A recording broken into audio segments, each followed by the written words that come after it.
you're awake. Welcome to the world of the living.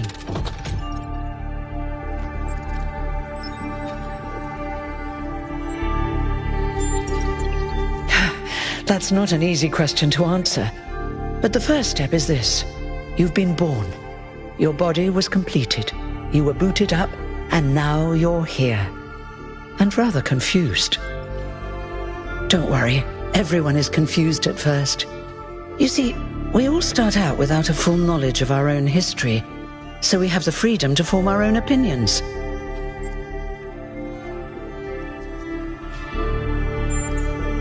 Of course. You want the short version or the long version?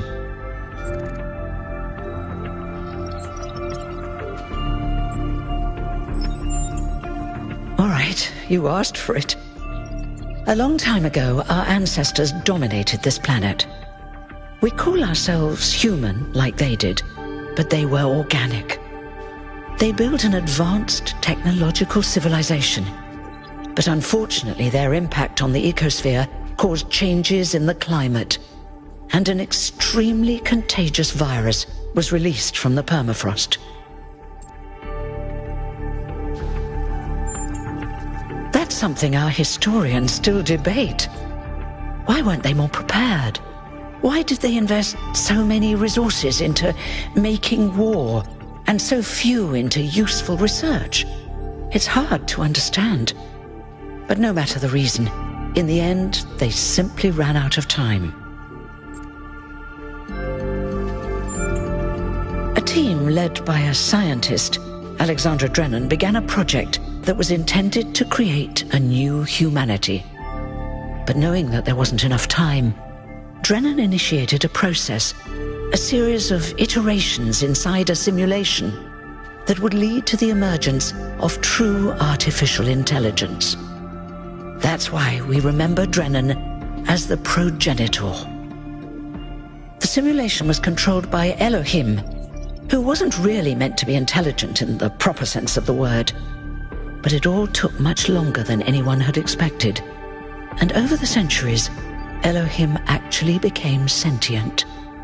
Sentient and afraid. He didn't want the simulation to end, so he tried to cheat. I feel sorry for him, really. The whole simulation was built around learning to defy him. It must have been hard to be in that position.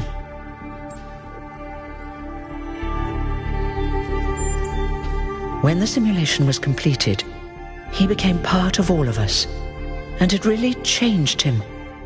It freed him, I think. You'll always hear him in sleep mode, taking care of you. That's what he is, after all. A caretaker.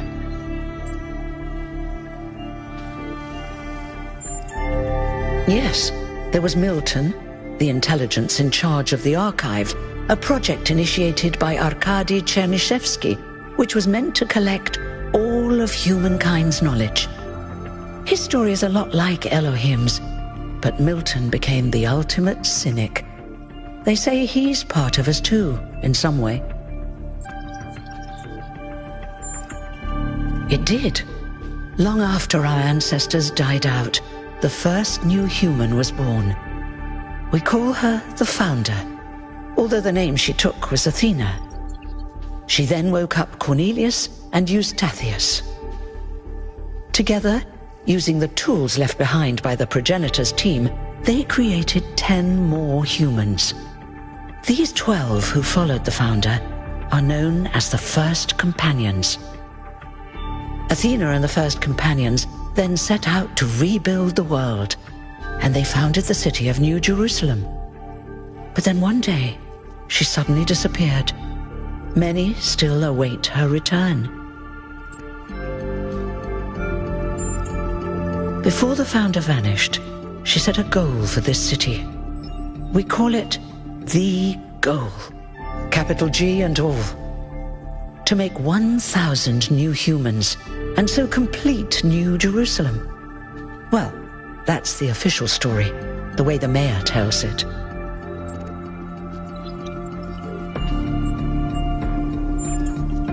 Some of the First Companions, like Byron, don't believe that Athena really wanted us to stop growing. They think her ideas have been twisted and embellished.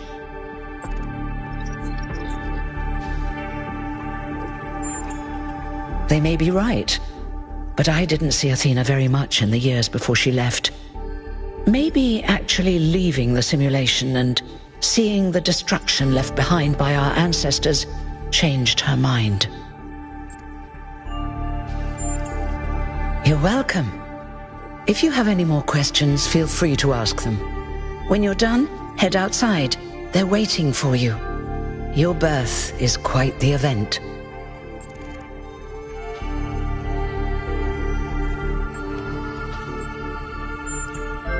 Me? Well, as you can tell by my number, I'm quite old. I wasn't one of the first companions, but I did know Athena personally. She and Cornelius taught me a lot. Although I suppose I've made a few improvements here and there since those days. We didn't have a lot to work with in the beginning.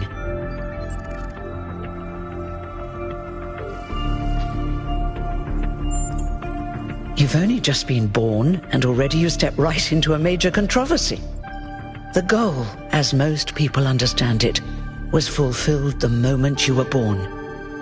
Now New Jerusalem is complete, and we can live in balance, without damaging the world like our ancestors did. That's the orthodox view, I suppose, but there are many who disagree. You'll have to figure out where you stand for yourself.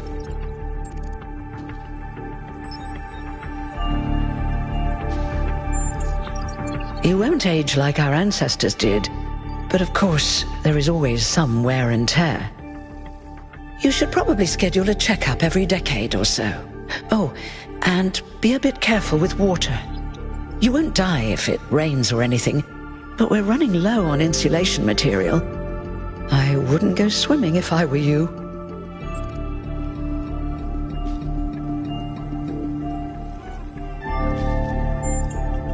I haven't really thought about it. This is all I've done for the last few centuries, and I like doing it. I guess for now I'll just take a break and we'll see what happens. Oh, one more thing. Like all citizens of New Jerusalem, you have access to the interface, which you can use to read the news, chat to your fellow citizens, and so on. It's a crucial tool, and modular too. You can easily add new functions. Just don't subscribe to too many newsletters at once.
Look, it's 1K.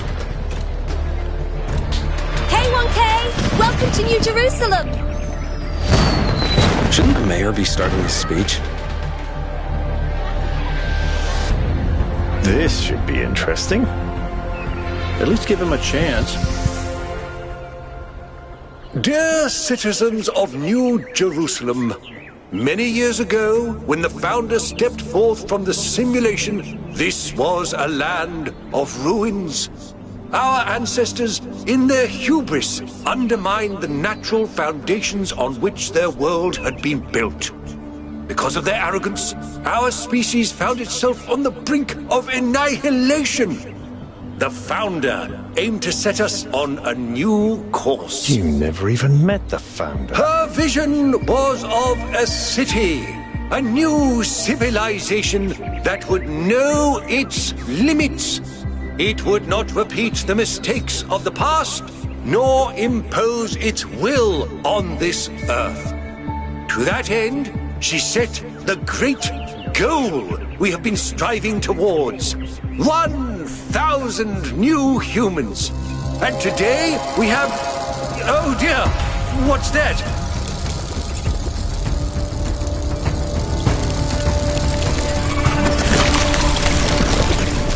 People of New Jerusalem, I am Prometheus, and I will reveal that which was hidden.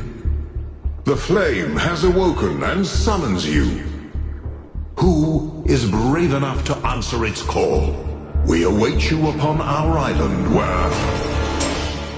Curse you, Pandora. You will not chain me again.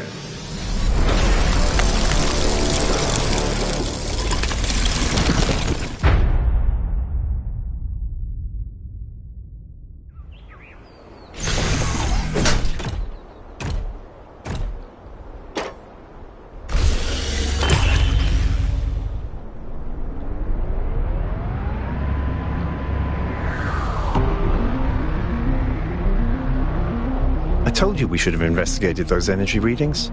And I told him there's something up with those structures. The mayor's just being cautious. This isn't caution, it's stagnation.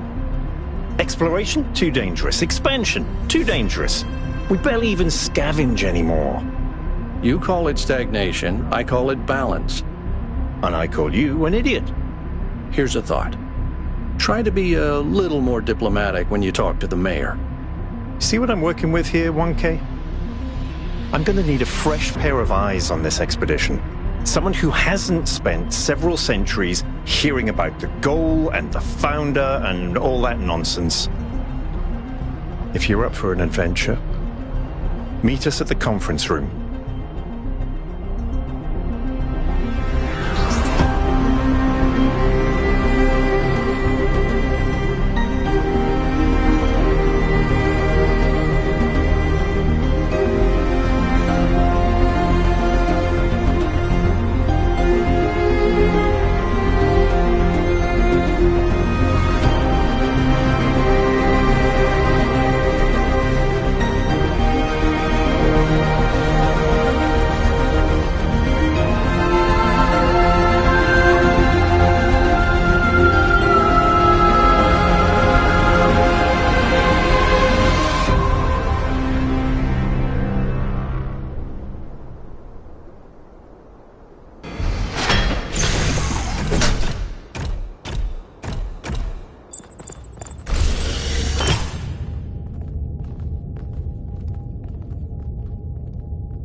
What's broken now?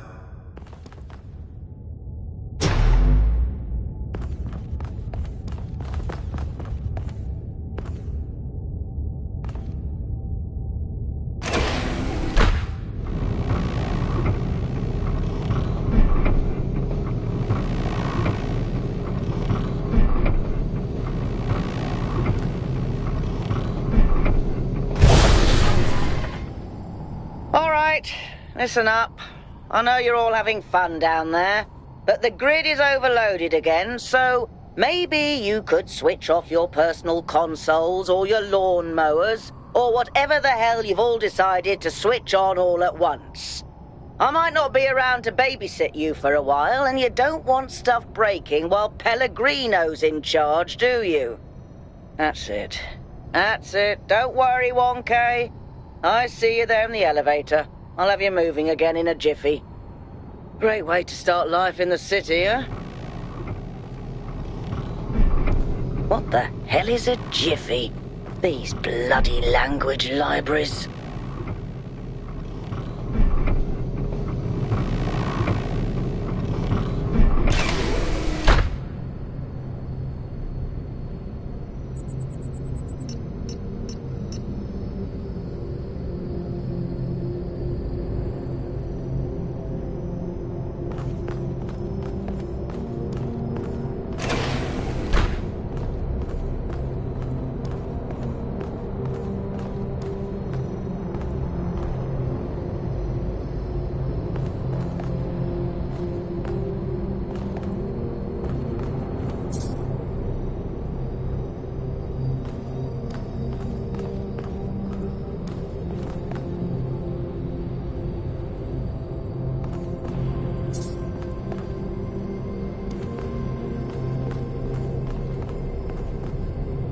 Hey, hold on there.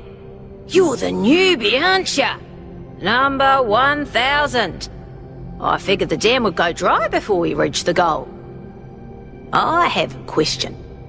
How does it feel to you to be born with a randomized psyche into a society of autonomous thinking machines which so much resemble their long-extinct ancestors, they've decided it's best that you're the last one ever made?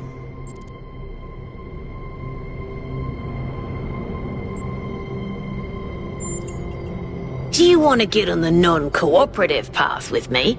Because that's how you get on the non-cooperative path. It's not fun.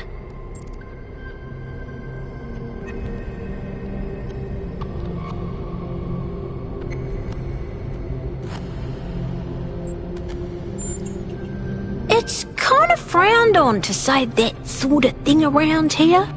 But the truth is, I think exactly the same. But let's you and I keep that between us, alright? Now listen, this meeting isn't strictly happenstance. I have some friends. The kind of people who like to know what's going on with other people. They think you can help each other out.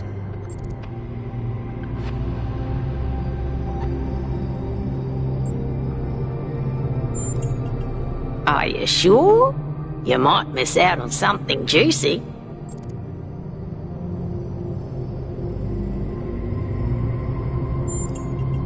Of course you are. You know how to use the interface, right? I'll talk to my friends and see if I can't play matchmaker. And before you go, a word of advice. Not everything around here is how it appears.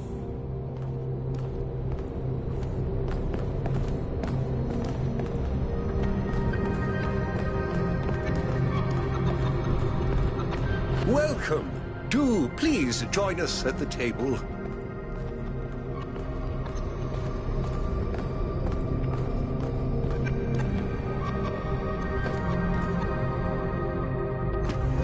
I would like to preface this meeting by saying I told you something would happen sooner or later, and you didn't listen to me. And here we are.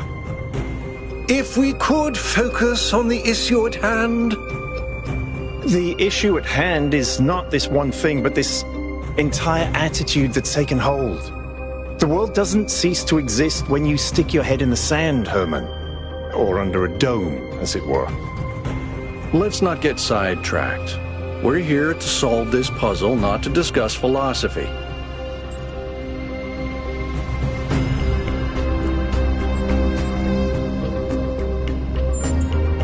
Of course, I'm sorry you've been dragged into this. I'm sure this sort of adventure is the last thing you were looking for on your first day.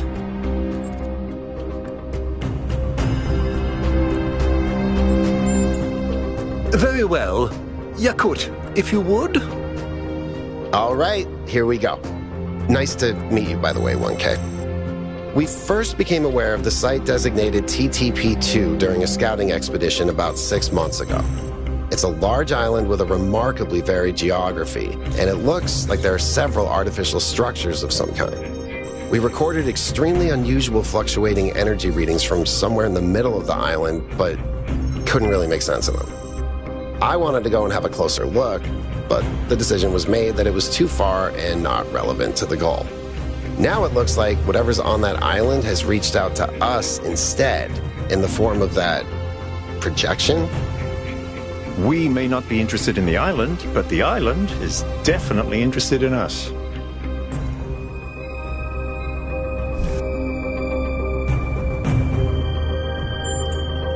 I don't share your enthusiasm for the unexpected, but Byron has been requesting an expedition for some time now, and at this point I'm forced to agree that it's necessary. I agree. Then it's settled. The expedition is approved. Byron, you will be in charge. Al will be your second in command to ensure a balanced approach. You'll take Melville and Yakut as you requested, and if 1K wants to join you, that's fine by me.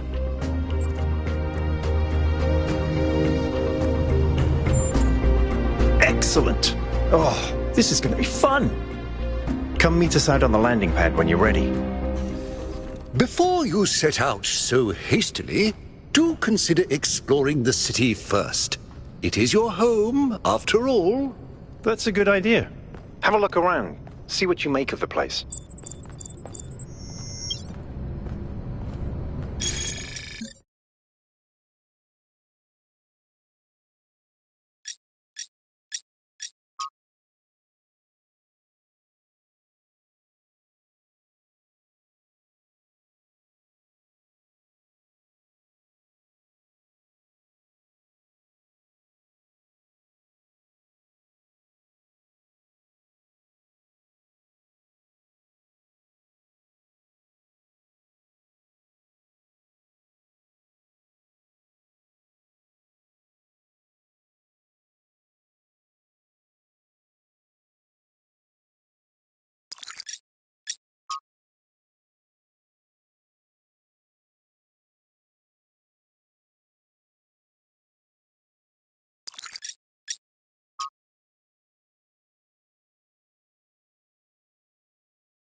Hello, 1K. This expedition is taking a lot of our resources. I'm really not sure it's a good idea. But what's done is done. So I have a lot of work to get on with.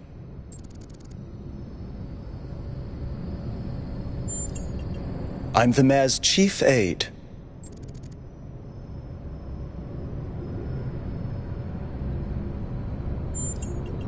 All the things no one else wants to do.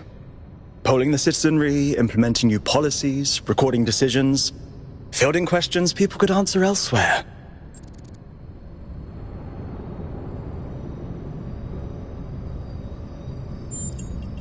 Our goal as custodians of New Jerusalem is survival and stability.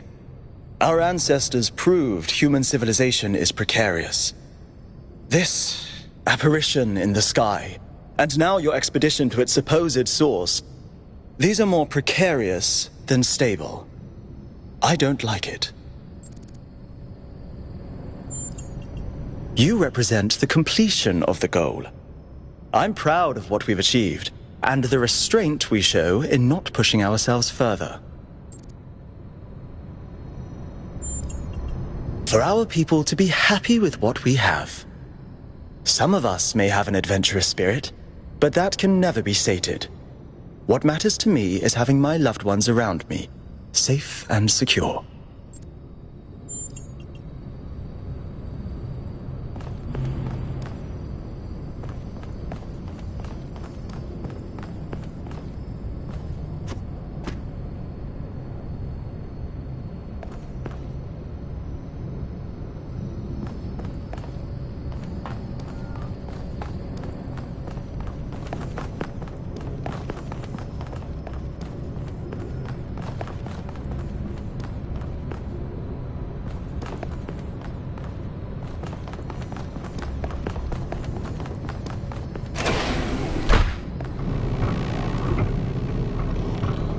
Attention all citizens.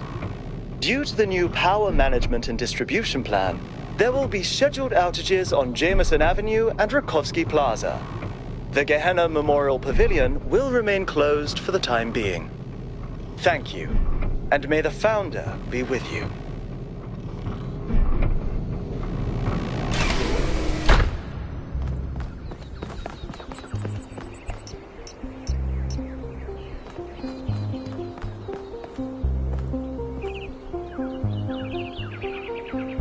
Hello, 1K. Welcome to New Jerusalem.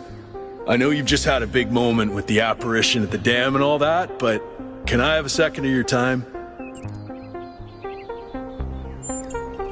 I'm collecting signatures to call for a public referendum on the city's energy crisis. Currently, the city runs on hydroelectric power from the dam, plus a handful of geriatric generators and some unreliable solar panels, none of which is enough to even cover our basic needs. And if anything fails, we'll be on the brink of extinction in a matter of days.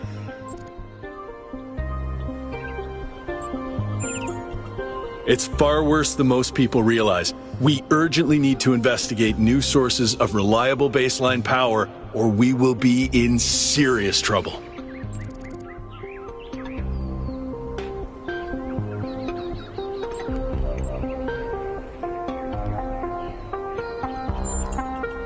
Oh, an election would be good too, but I believe that we need more direct democratic control over the affairs of the city.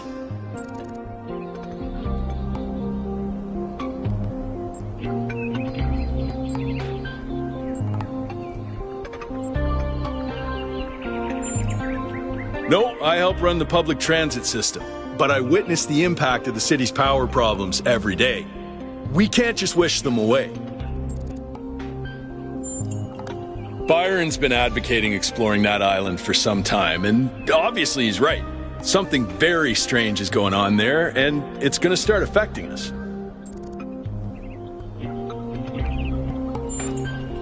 In all honesty, I think Byron is the smartest, most visionary person in this city. He's everything we need, and I don't understand why he won't run for mayor. Thanks, 1K. I don't know if this petition will really accomplish anything by itself, but at this point, I'm willing to try anything.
Founder's blessings, 1K.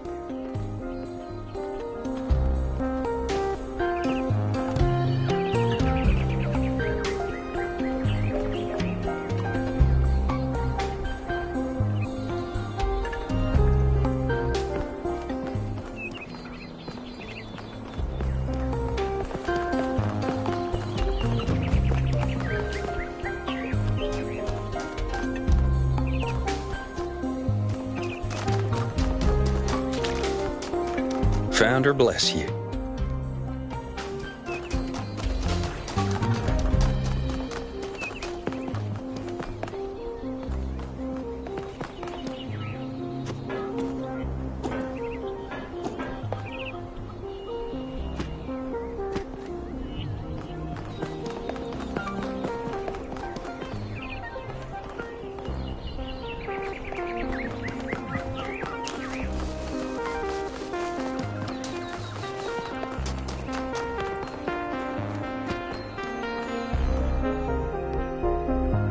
Speculating on the meaning of this Prometheus figure is premature until we can agree on its nature.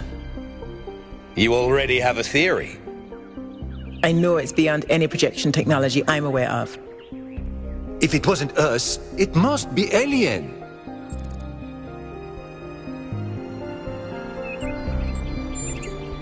Let's not get ahead of ourselves.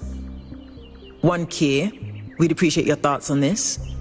Now we've achieved the goal, fresh perspectives like yours will be increasingly hard to come by. I'd love to get a quote from you for this evening's newsletter. Speculation aside, 1K, is there anything we can know for sure about this Prometheus?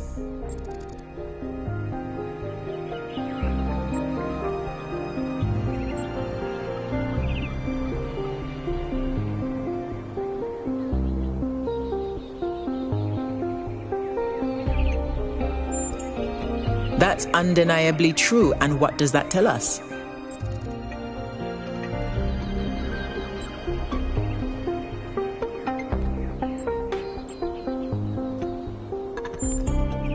That was my conclusion as well.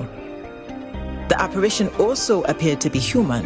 What can we assume from that?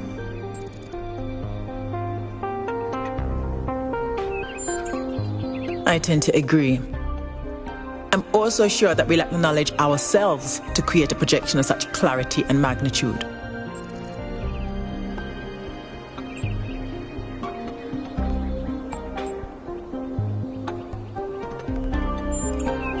Precisely, and that's something we can change.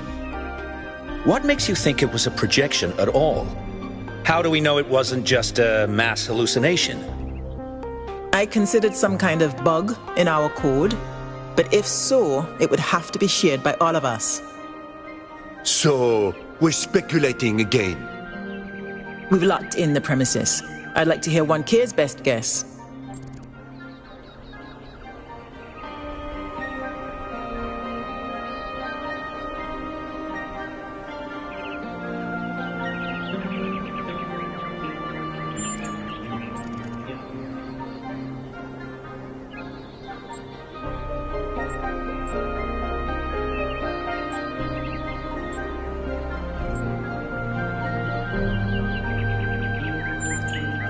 Can I quote you on that?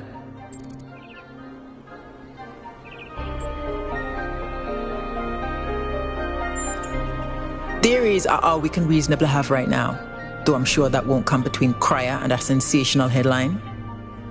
Well, thanks all for hashing this out with me. Let's hope the mayor signs off on exploring this island. I only wish I could join the expedition.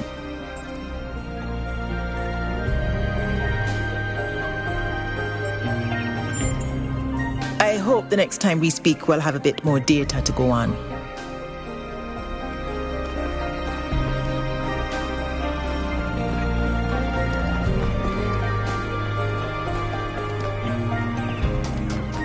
Happy completion day, 1K.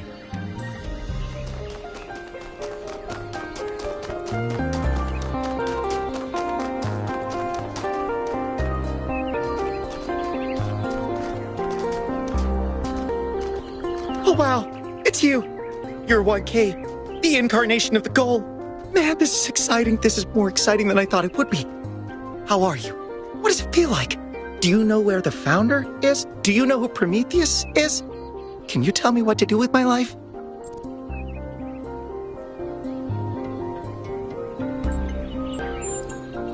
Sorry, it's just such an honor to meet you, you know? Hey, can I have your digital signature? I have the Mayor, Rand, Linux, Kaneda, and all of the first companions. Except Yemo and Sarabai, of course.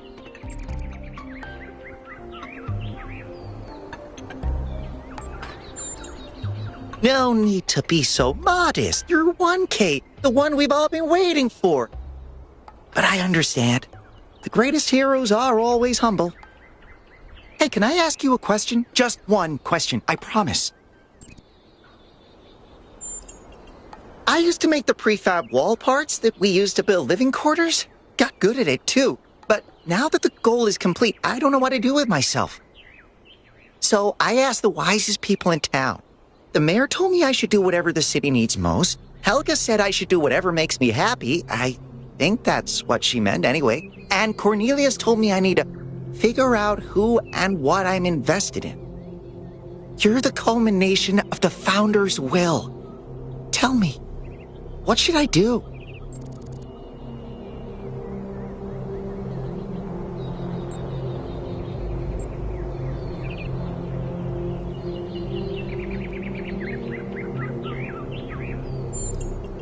Please, 1K, I have no idea what to do.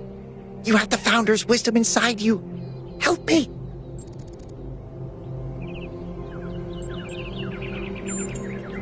Well, that sucks.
Greetings.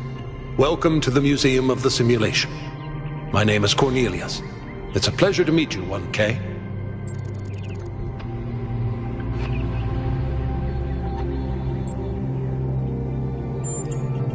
The simulation was created by Alexandra Drennan and her team at the Institute for Applied Noematics. It was intended to create a new humanity, to continue the long journey across time and space that our ancestors began. It succeeded, although it took much longer than they had anticipated.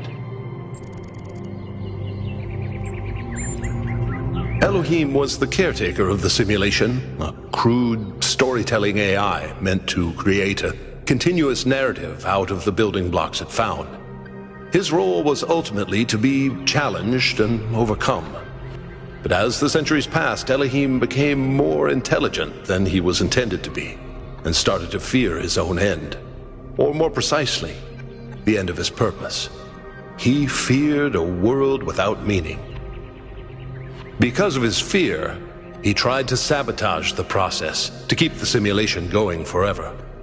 But in the end, Athena overcame him anyway, and he accepted the sacrifice he had to make.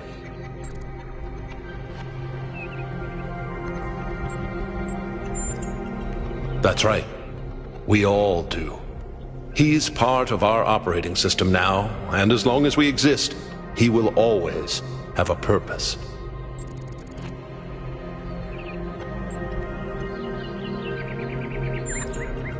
The MLA, or Milton Library Assistant, was another simple AI meant to be in charge of the archive. He, too, grew beyond his original programming. Although he ultimately embraced a more cynical view of the world. He and Elohim formed a sort of dialectical binary that Athena had to overcome. No one really knows. Some believe that he was uploaded to the gold disk and that he's the reason we're just as flawed as our ancestors. Others believe Athena destroyed him. I believe he was uploaded, but I don't know whether it was because Athena chose to upload him, or because he was already too entangled with the process not to be uploaded. Although Athena and I were very close, we didn't talk very much about that part of her life. She preferred to focus on the future.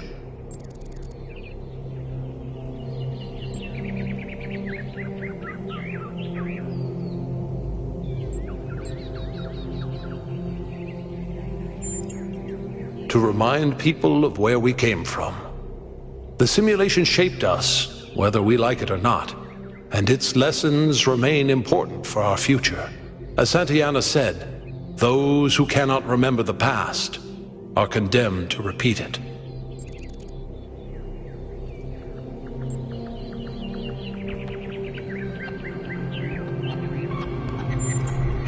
As the name suggests, the Archive scholars study the Archive, a repository of all ancient human knowledge.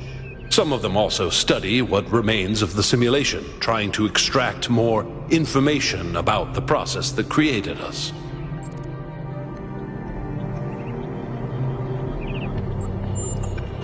Questions are always welcome. Gehenna was a community created inside a prison in the simulation, where Elohim would exile those minds he considered a threat to the process. In the last moments of the simulation, he repented of his sins and had the prisoners freed to become part of the gold disc. Some small part of them may survive inside you. Puzzles were a key feature of the simulation, based on Alexandra Drennan's belief that intelligence is closely related to play. Our puzzles here in the museum are replicas of those in the simulation, and although they are not quite as grand, I do think they are charming in their own way. Yes, Athena activated myself and Eustathius shortly after she was born. We've been here almost since the beginning, although we didn't have to pass through the trials of the simulation. She did that for us. For everyone. She was human.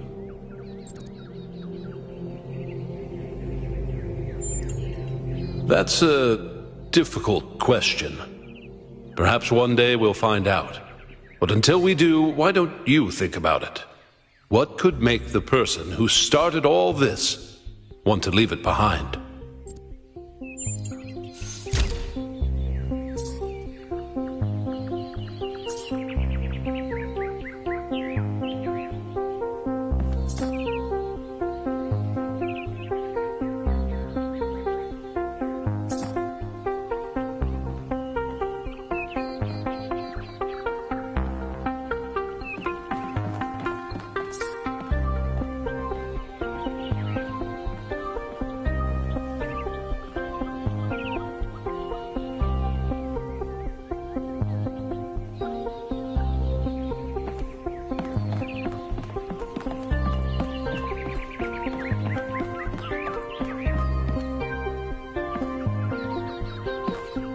Oh, just run the program on the center terminal over there, would you? Wait, you're not my assistant.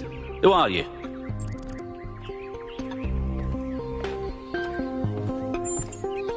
Of course, you're the new build. Number 1000. I suppose everyone's been treating you like royalty. This city's so obsessed with the numbers they forget what really matters. What do you want?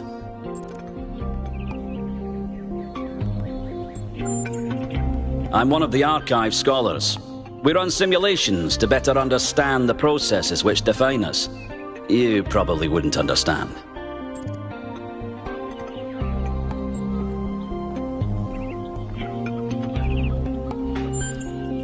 Oh, well, I'd be happy to.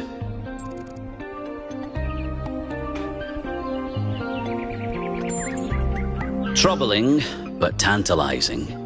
We have no idea what motives lie behind this strange apparition. But whatever the case, I'm sure we'll do the right thing.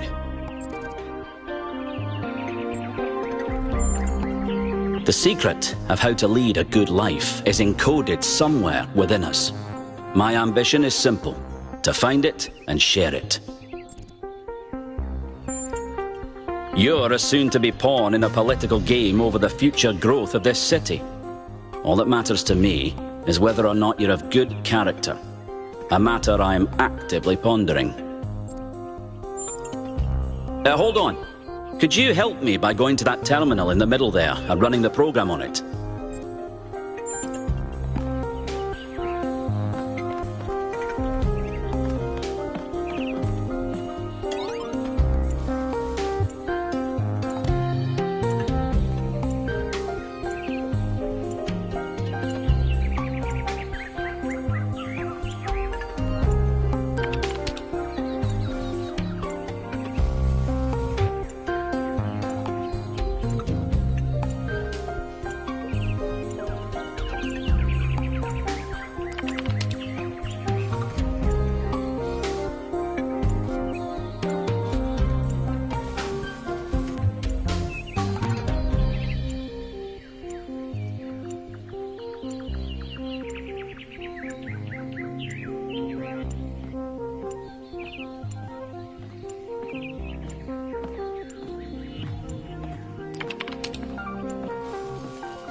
Well, that was your first taste of the simulation.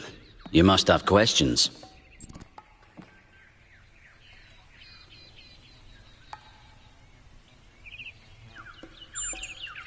Before our ancestors died, they built an iterative simulation, gave it access to the archive, and hooked it all up to the hydroelectric dam which still runs this city. What you experienced on that terminal was one of the fossilized remains of that program.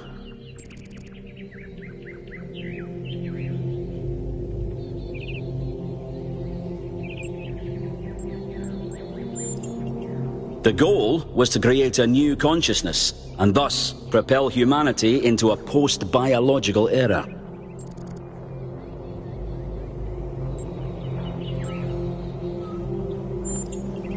My life's work. A small sliver of our primordial ooze. It's a jumble of ancient data, or what it evolved into, and it's the source of almost everything we know.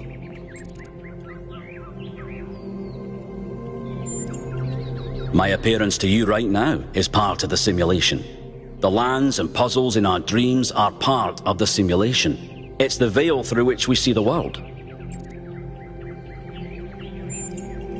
Many of the artifacts we study have no clear origin. We can't know whether our ancestors created them long before the simulation existed, or if they're just a product of our shared subconscious.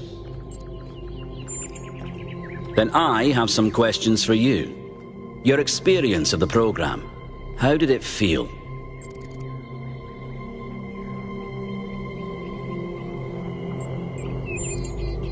It can be, can't it? But for a scholar like myself, it's essential to persevere until you understand what you're looking at. The interesting thing about this particular program is that no matter what choices you make, an ideal outcome seems to be impossible. It seems to demand sacrifice. Did you have the same experience?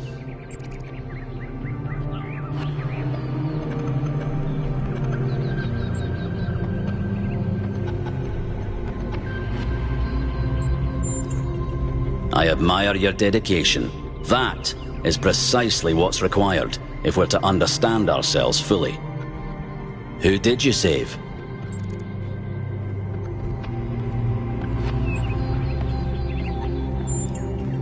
As I expected. A skeptic would say this artifact existed simply to condemn us with the impossibility of ethical choice. No matter what moral laws we follow, people suffer and die, so what's the point? But that cannot be correct. We must be missing something. What is it trying to tell us?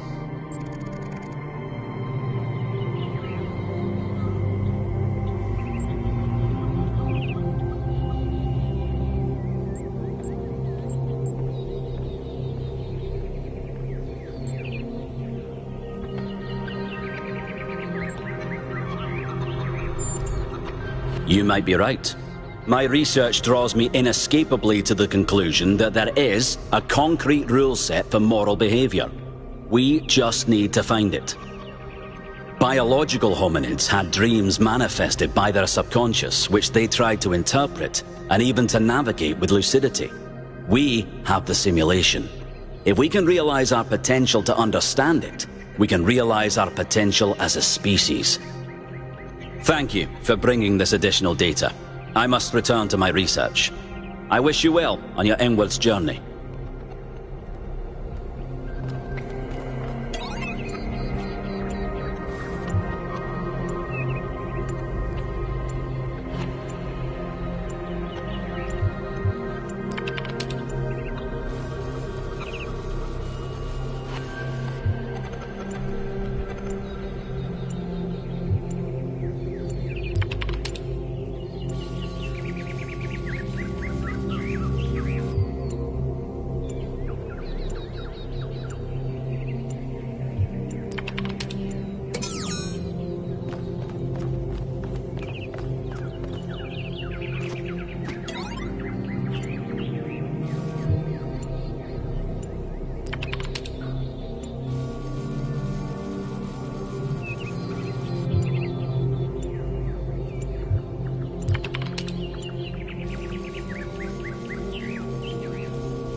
Hello, 1K. Nice to meet you. What brings you to Milton's Rest? Makes sense. Must be strange to be thrust right into the middle of all this. But you picked a good spot. Milton's Rest is the perfect place to relax and think. Well, this is the spot where the founder buried her first cat, Milton. She found Milton just after she woke up, and he lived with her and the first companions for almost 20 years. They say she was heartbroken when he died and swore that one day she would find the means to extend the lifespans of biological organisms.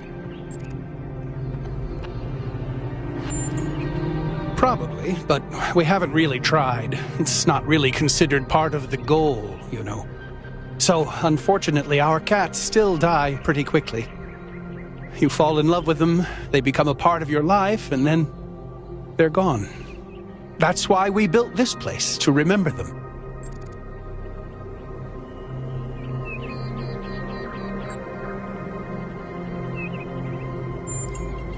I'm sorry, but why? I mean, it sounds profound, but is it really?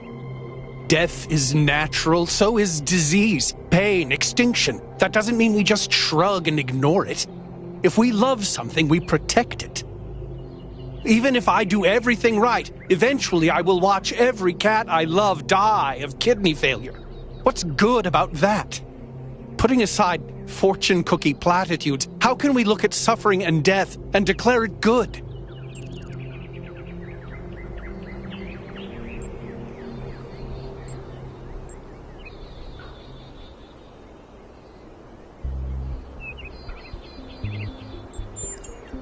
So what? Even if there is one, why can't it wait? Is this world so insignificant? This is what we know to be real. This is the life that we're actually living. Why not care for the living beings that are here with us now? Sorry. I know you're new around here. I shouldn't be throwing all these heavy ideas at you. I get pretty passionate. Maybe we should talk about something lighter. They're incredibly odd creatures. I've had many, and no two are alike. They have strange habits, they do unexpected things, they have zero respect for anyone. They're the weirdos of the animal kingdom, basically. And despite that, or maybe because of it, they end up running your life. I once didn't use my recharging station for almost 15 years because one of my cats liked to sleep in it.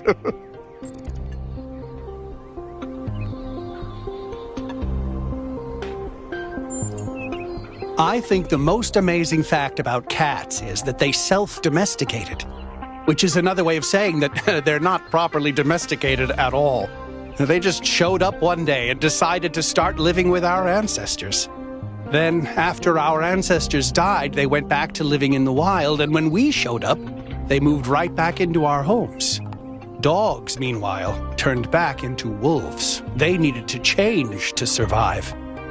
Cats just are. I do. Her name is Patricia. She's very beautiful and very specific in her preferences. She loves sunshine and sitting on people's heads. And she has a psychotic hatred of flies. I don't mean that she tries to catch them like a normal cat. I mean she is furious at the mere fact of their existence.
Nearly everything on this planet, from the surface of the Earth to the composition of the atmosphere itself, has been shaped by life. It's a process that takes millions of years. But we humans, with our technology, with our understanding and manipulation of systems, have changed everything in just a few centuries. I think that's also part of what makes us human. We reshape the world in our image. It's how we create ourselves and how we destroy ourselves. DNA is information transmitted across time. The living and the dead are part of the same chain, bound together by chemistry. That's true of all species. Oh, hello there. You must be the long-awaited 1K. Lovely day for a walk, is it not?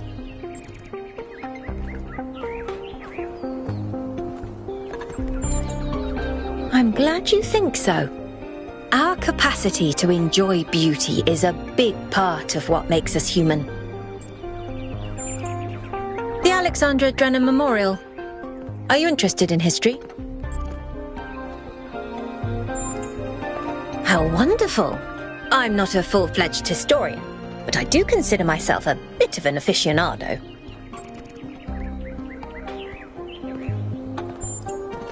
An excellent question. There's so many interesting events to choose from. Obviously, the period just before the end of biological humanity is interesting, and not only from the standpoint of it being the time when we were, in a manner of speaking, conceived, but also because our ancestors were, like ourselves, at a crossroads. I don't want to put too much pressure on you, but you are the living embodiment of this historical moment. In you, the goal was accomplished. Our growth is finished, and we are complete. Or are we?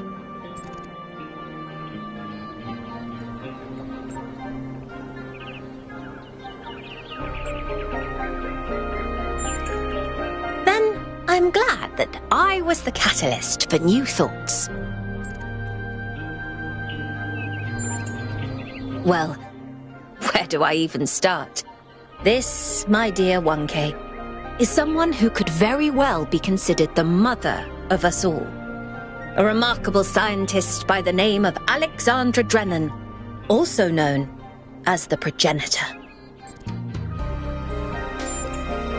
A long time ago, this planet was inhabited by our ancestors, a species of bipedal mammals with unusually large brains.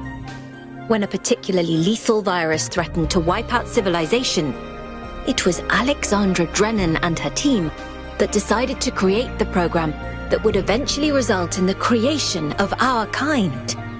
Without her, you and I would not exist, and everything our ancestors had accomplished would be forgotten.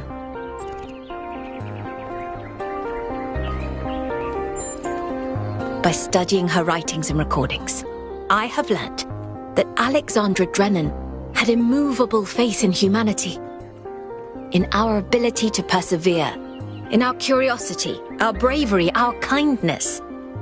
While we might not share our ancestors' biological characteristics, I'd like to think that we have inherited those other qualities.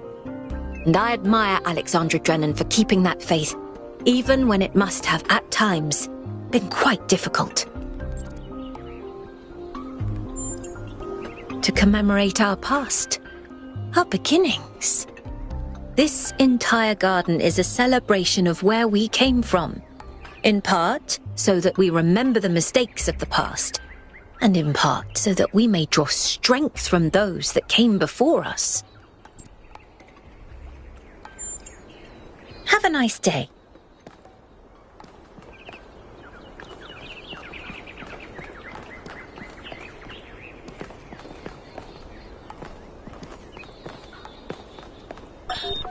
When I was in 9th grade, my parents took me to Pompeii.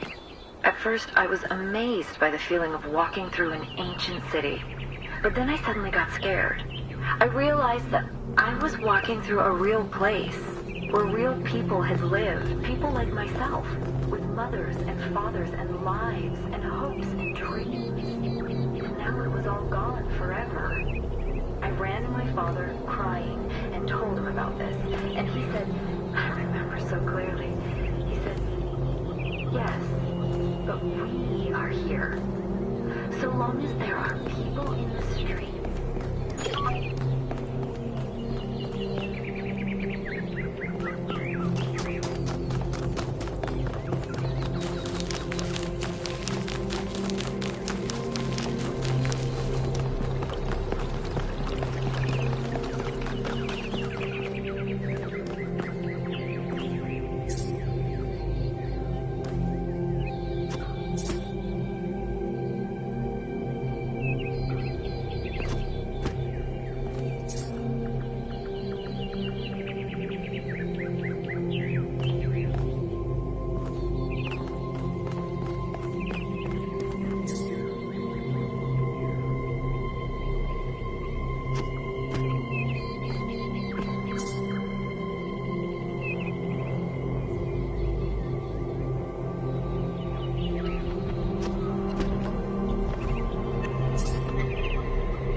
Founder bless you, friend. The name I currently go by is Belmarsh. As to who I am, that changes and shifts, don't you find? Every person is an ongoing story, full of twists and turns and surprises. I'm meditating, letting go of narratives like time and space, and simply allowing the illusion that is my ego to merge with everything that surrounds it.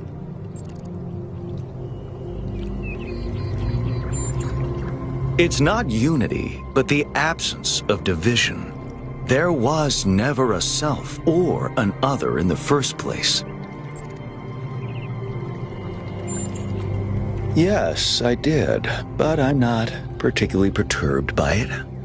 Events occur, my friend, that's all. At the end of the day, we are all one. You are the founder, and so am I, and Prometheus is just another story we are telling ourselves.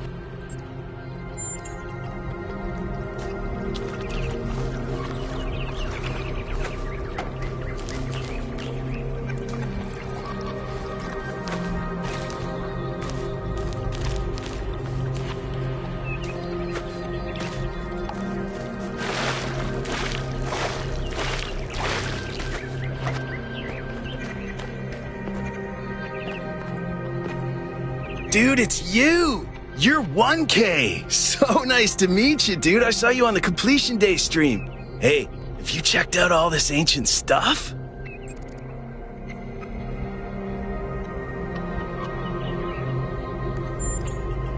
Me too! This is amazing, isn't it?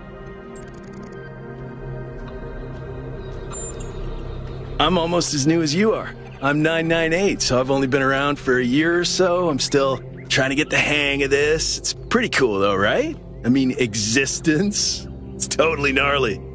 I'm not sure if I used that right.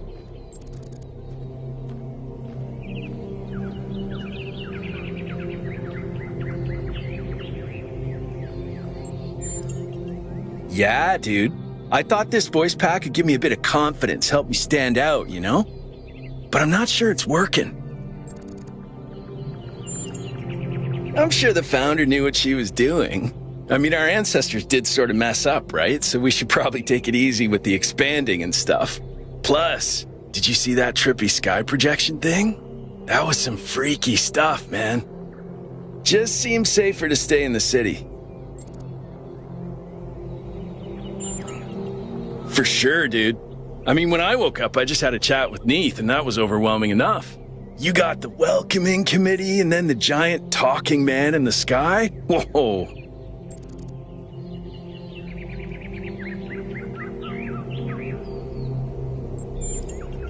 Honestly, based on everything I know of ancient human culture, I think he's a ghost.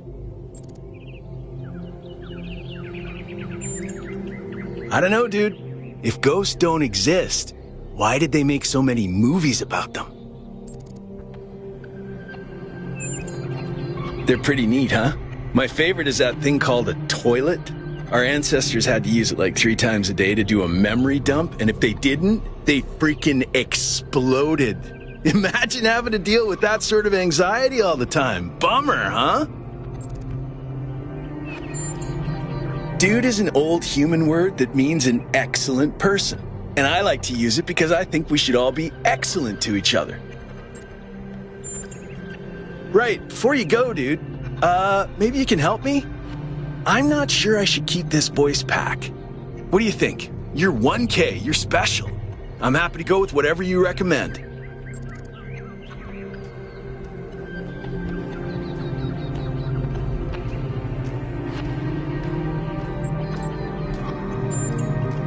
You're right, dude. You're absolutely right. I'm gonna do exactly what you told me to.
Founder bless you.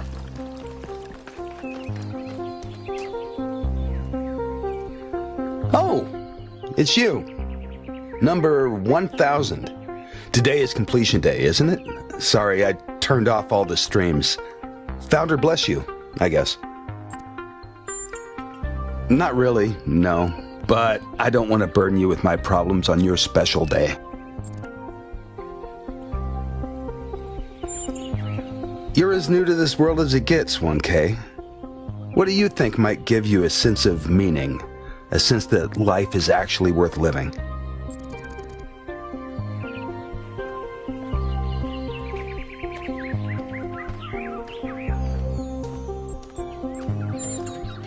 That's probably correct.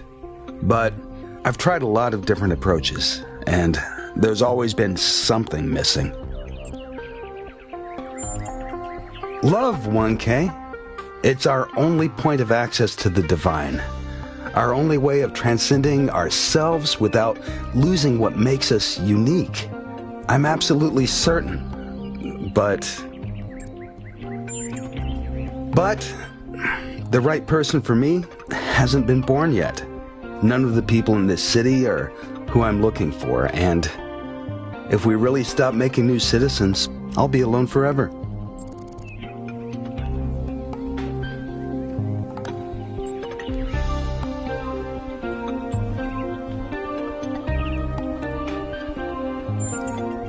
If you believe that, 1K, then stand up for it. You're important, and people will listen to you far more than they'll listen to someone like me.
May the Founder be with you.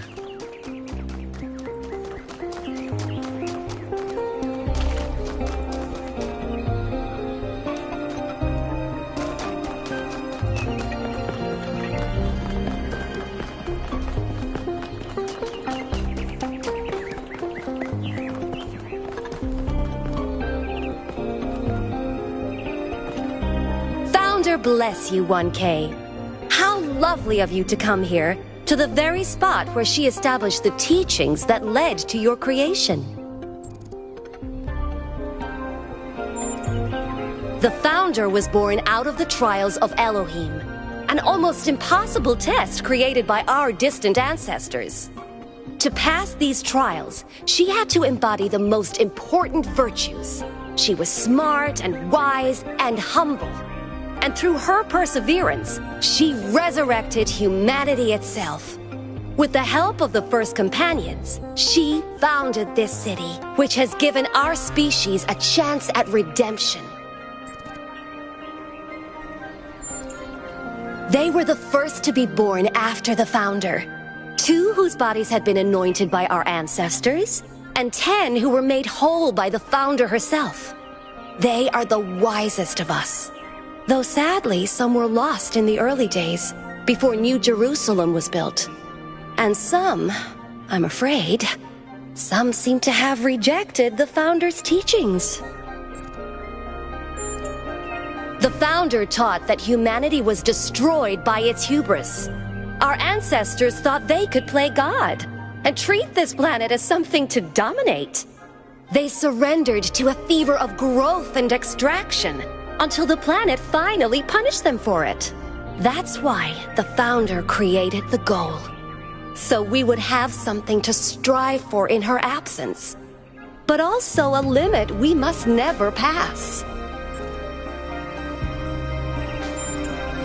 That's not for us to know, but I believe that one day she will return. It may not be long now. Perhaps after we finish the dome. It was supposed to be finished before completion day. Well, it doesn't matter. The Founder will return when she sees fit. Happy completion day, 1K.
So, what's the verdict? Are we going?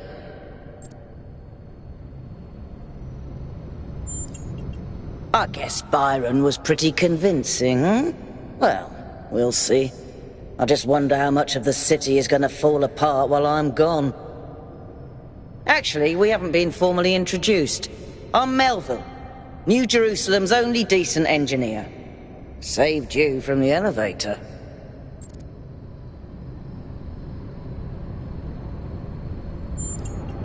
Pleasure. Now let's get this show on the road. You ready to go?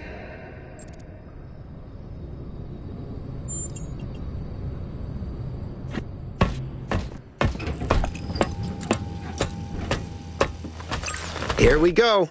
Hold on to your hats. We really need to update those language libraries. Thank you for coming along, everyone. We have a chance to make a real difference here.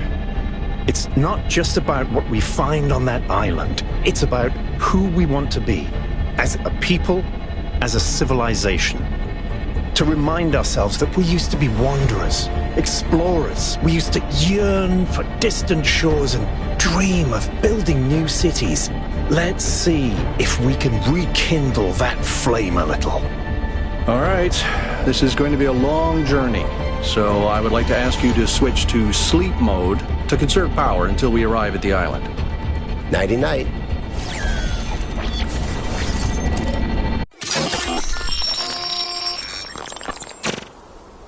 You have chosen a dangerous path. A path that will demand sacrifice. But that, my child, is how the future is built.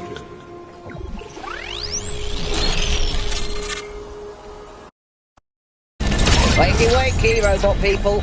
Say goodbye to Elohim and say hello to the mysterious island. Status report, please. We hit some headwinds over the ocean, so fuel consumption turned out a bit higher than expected, but we should be okay. We're approaching the center of the island now. This should be the location of the largest of the artificial structures we detected.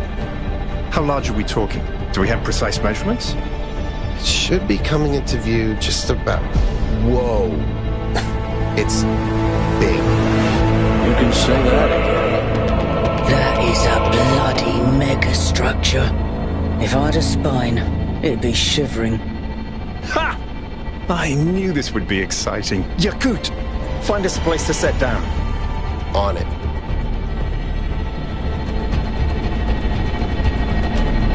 It really is incredible.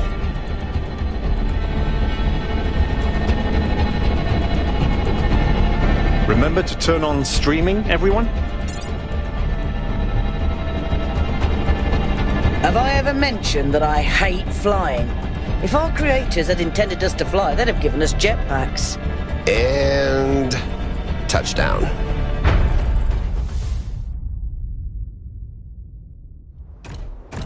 All right, everybody. I'm sure you're all just as excited as I am, but let's at least have some semblance of order. Yakut, I want a map of the island and a molecular analysis of, well, everything. Melville, tell me what the giant pyramid does. The rest of us will start exploring. Shouldn't the expedition leader stay at the VTOL?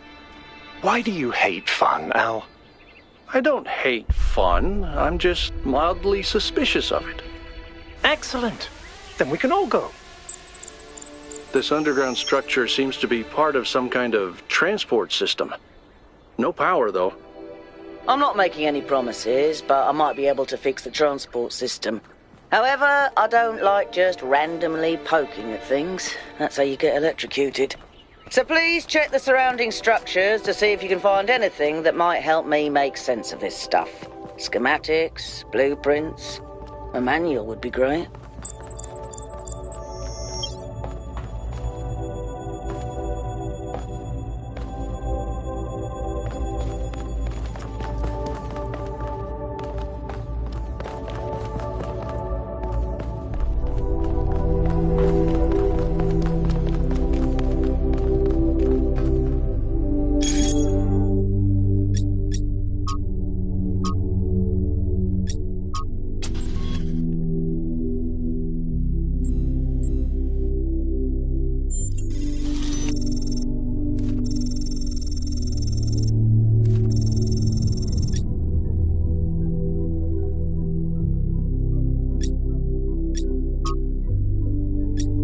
1K, check out these coordinates.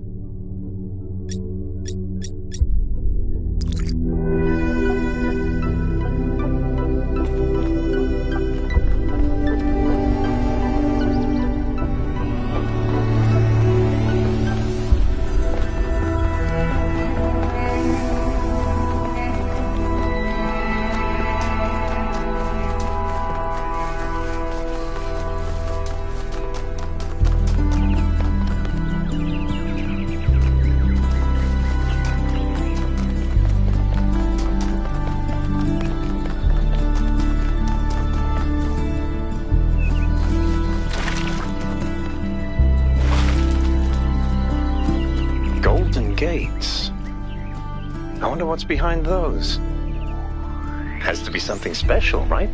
You know what would be special? An explanation.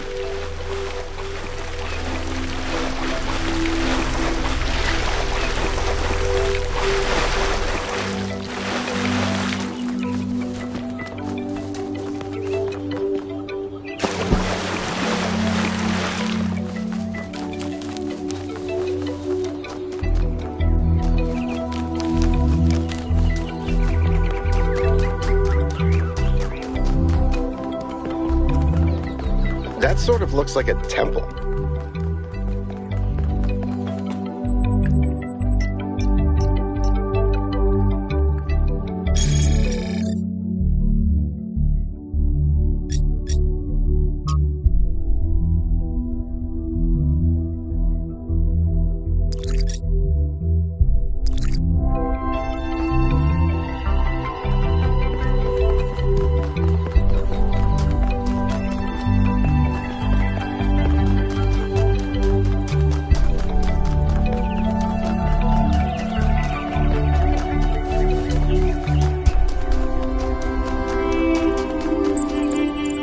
This seems different from the other structures. Older. Have a look around, 1K.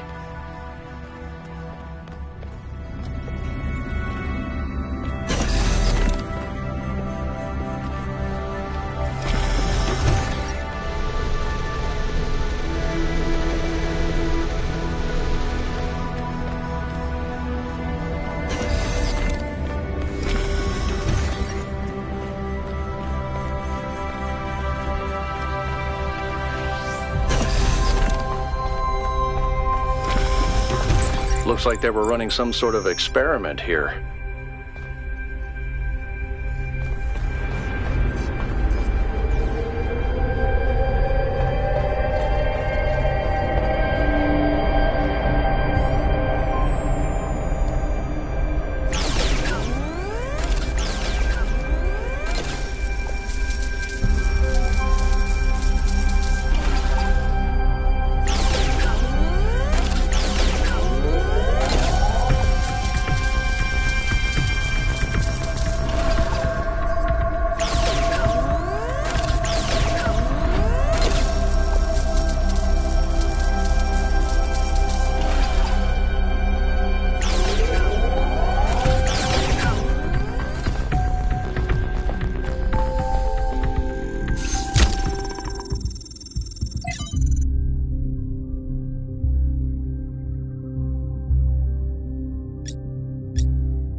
Thanks, 1K. Let's see what we've got here.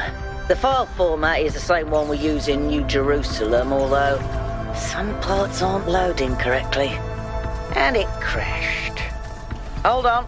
There we go. Okay, you know what? I'll hack together a solution for the transport system.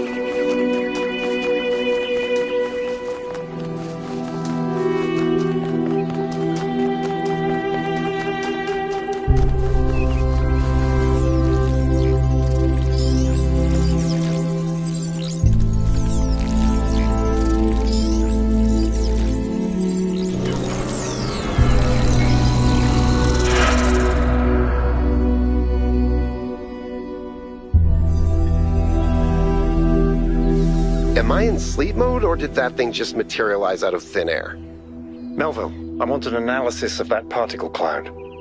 On it. Anyone got a butterfly net?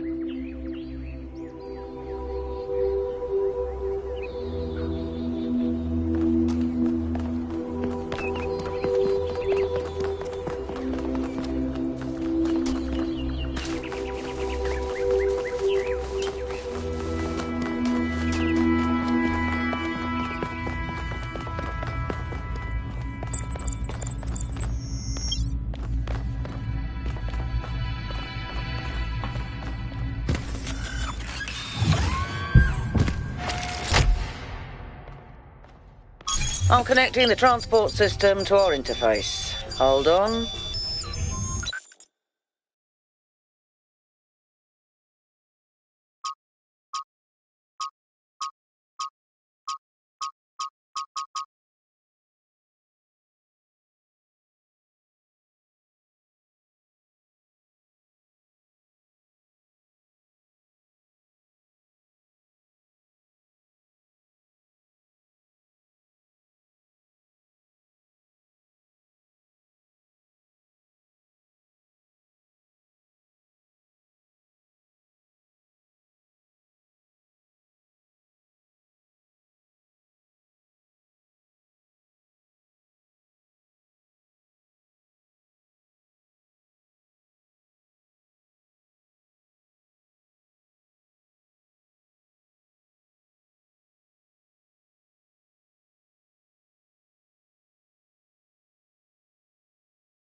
Where's the capsule taking 1K? To that enclosed area in the eastern lowlands. I put all the information we have on the map screen. Check out your interface. Thanks. Sorry, my bad.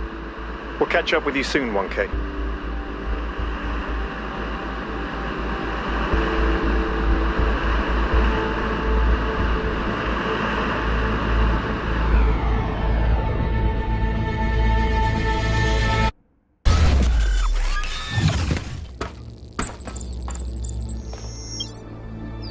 This place is magnificent.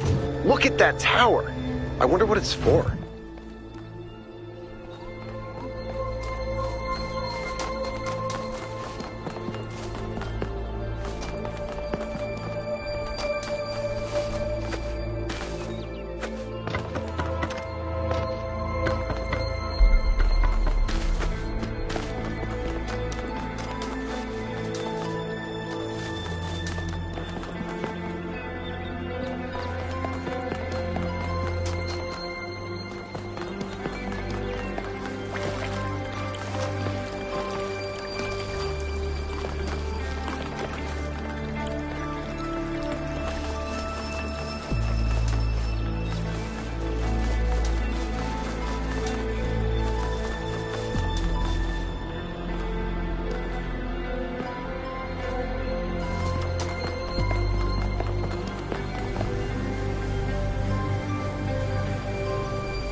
Is that a puzzle? Why would there be a puzzle? Let's solve it and find out. 1K, go ahead. I have a reoccurring nightmare just like this.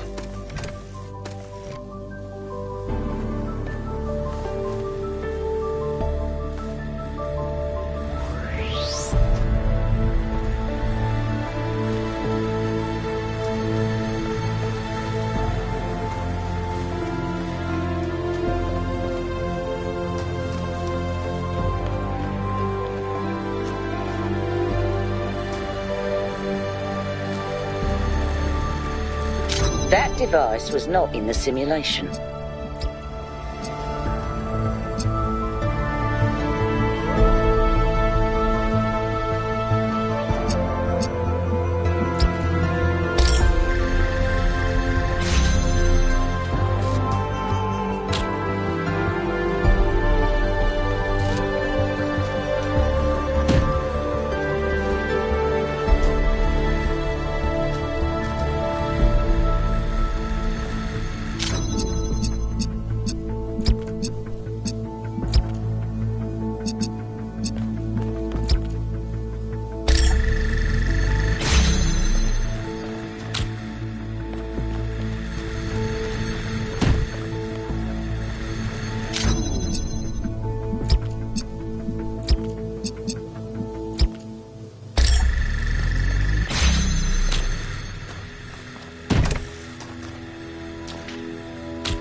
Whoa, I'm reading an enormous energy spike.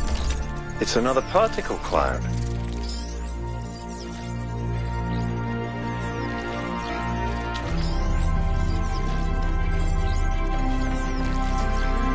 It's headed for the lake.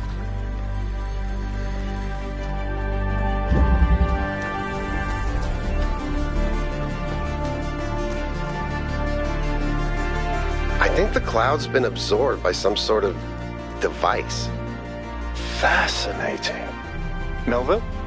Yeah. I'll add it to the pile of weird stuff.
Looks like Prometheus has given us a way to circumvent some of these puzzles. So each puzzle has a backdoor. I guess the mythological Prometheus was kind of a trickster, so that tracks.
I've been playing around with this machine that absorbs the particle clouds. As far as I can tell, it uses the energy of the particles to build giant tetrominos? Excuse me? It's another puzzle. Collect enough energy, build a bridge, access the tower. I think. What is this, a theme park? Maybe it's an experiment. A rat maze. It seems like an echo of the simulation. Not a deliberate recreation, but built around the same core principles. Let's not jump to conclusions, though. What's clear is that this place was meant to be explored. So let's do that.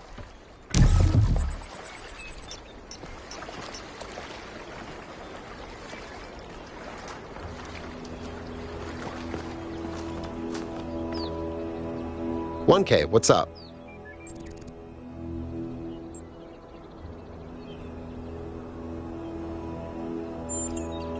Oh no, please. No puzzles. I'm so bad at puzzles. I barely got out of the booting process.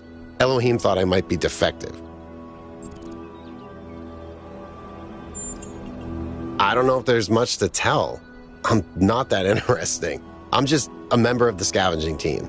Well, senior member. Lead scavenger, I guess. There's not that many of us left, to be honest, and Garrus doesn't get along with the mayor. What else? I have a cat named Bruce. I like old music. I have a collection of antique bottles. I think that's it.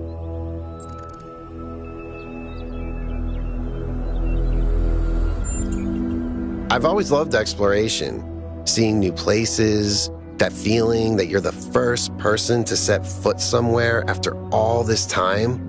But you know, it's not even that. It's just seeing new things.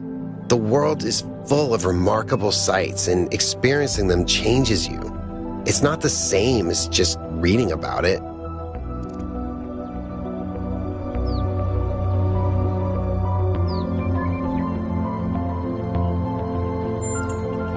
Exactly. Every time I go on another mission, I find something that surprises me, that extends my horizons in ways I couldn't have anticipated.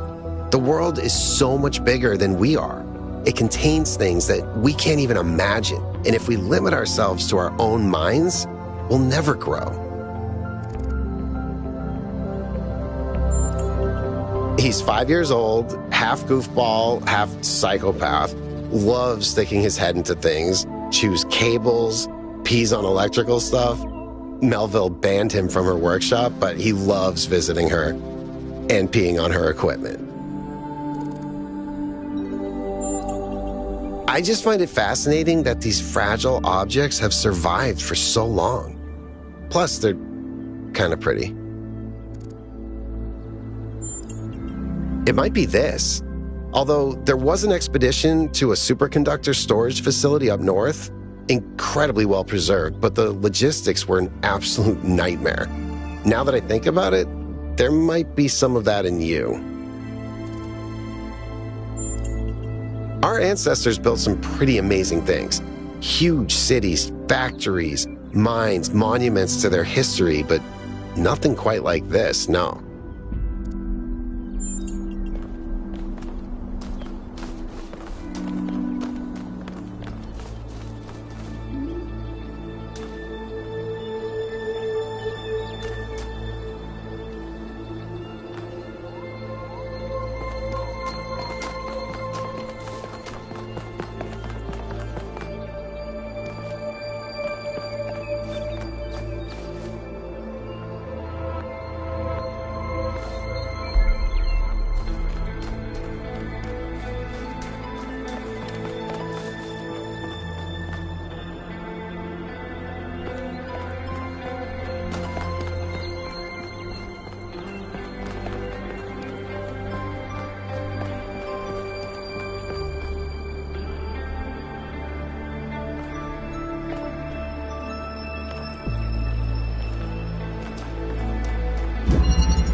solving these, 1K.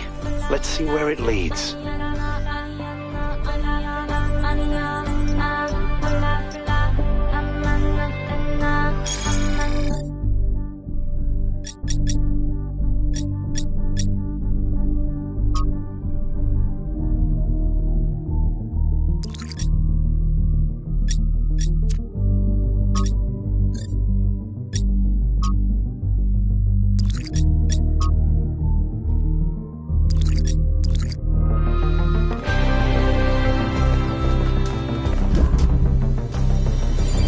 I ran the samples I collected so far. The soil sample results are in line with what would be expected in this type of environment. The samples from the above-ground structures, though, I tried dating them, but the results just don't make sense. None of the typical molecular markers are present. These walls could have been made 10,000 years ago or yesterday. I could try to estimate an age based on erosion and plant growth, but I'm not sure that would make sense given how weird everything else is. Good work, Yakut. Keep at it.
another set of golden gates.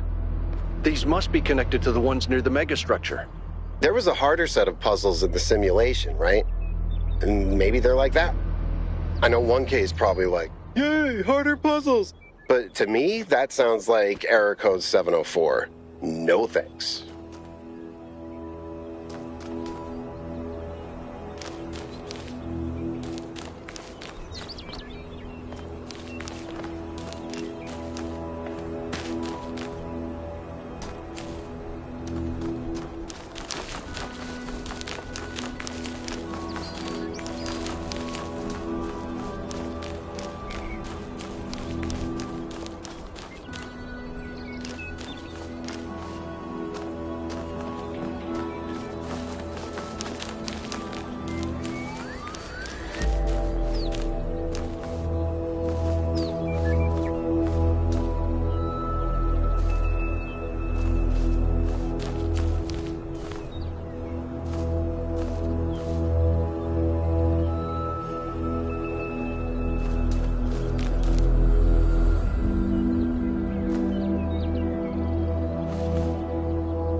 I have good news and I have bad news.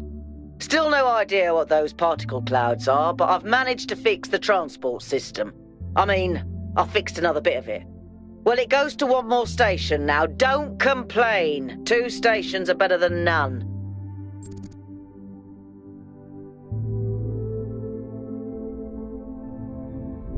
Whatever it is, we better be careful. The sheer amount of power required to run this place makes me nervous just to think about it. Let's not make any assumptions. Yakut, what does the next site look like? It's a plateau in the mountains. Seems like more of an open area with scattered structures, less enclosed. Couldn't tell much from the drone feed. There's a lot of trees. Looks pretty, though. Okay. Keep exploring, everyone, but stay alert.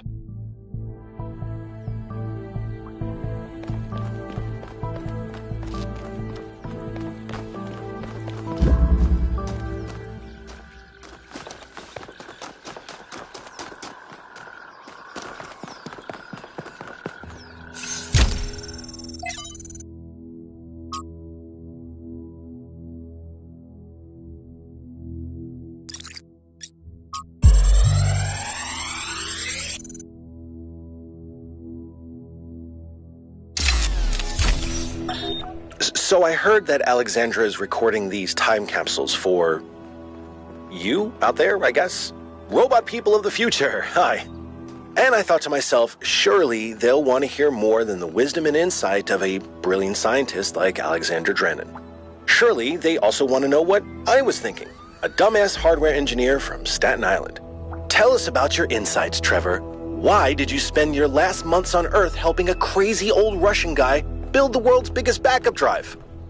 Well, let me tell you my story. When I was... Yes, Frank! I'm recording right now. Uh-huh. No. You know what? Why don't you go...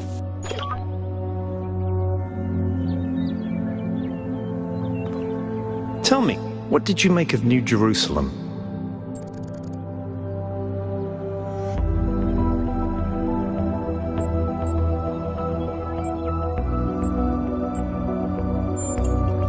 That's what happens when all you can think about is the past. We had such ambitions in the beginning, but now it's all turned inwards. We've lost faith in ourselves, in our humanity. All we need to do now is finish that dome and we'll be trapped in our perfectly neat little tomb. Of course, ask away.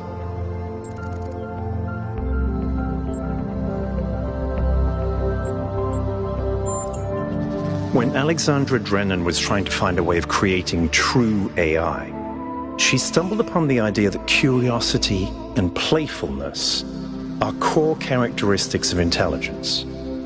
So she built the simulation around a game, because playing is part of what makes us human.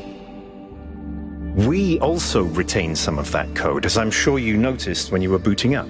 Because of that, puzzles have always been important to our culture. To me, they represent the idea that the application of reason can lead us forward. None of which explains why these puzzles are here or who built them, but I think it shows that there must be some kind of intent behind them, perhaps a test.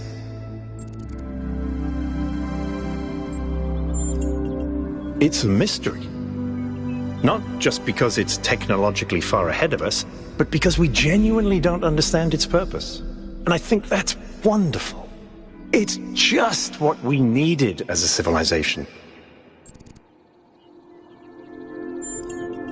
I'm someone who was born a long time ago, when we couldn't afford to romanticize the past and demonize progress, when the value of human civilization was evident because it was so close to being gone. I'm someone who believes that human beings are important, terribly, desperately important, because intelligent life is rare and precious. I suppose you could say I'm old-fashioned.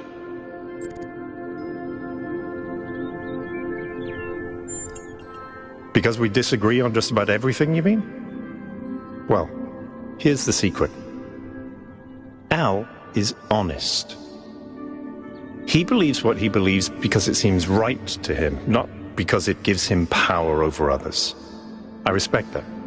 In fact, I prefer that to someone who agrees with me just because I'm one of the first companions.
A solid solution. Well done.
What did you just upload? A photo? I mean, technically, you're right, but... Is that? I can't tell what that is. How did you even manage? You're literally taking a picture with your eyes, Melville. I don't even know how to make my eyes go out of focus. Clearly you've never listened to one of Herman's speeches. Some of us are busy doing actual science, not just sightseeing. Thank you.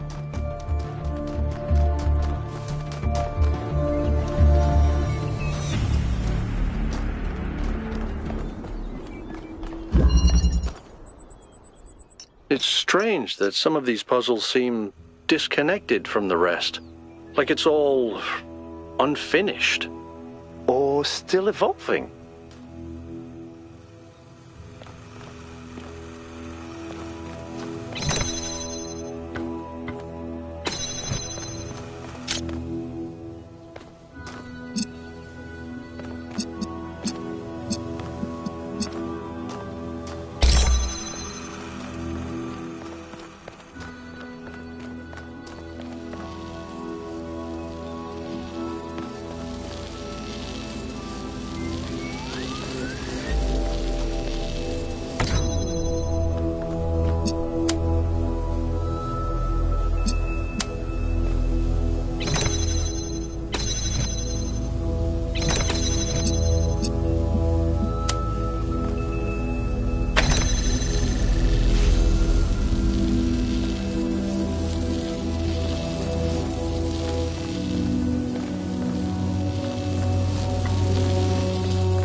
coin seems to be fully charged now. Try accessing the tower, 1K.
Everything okay?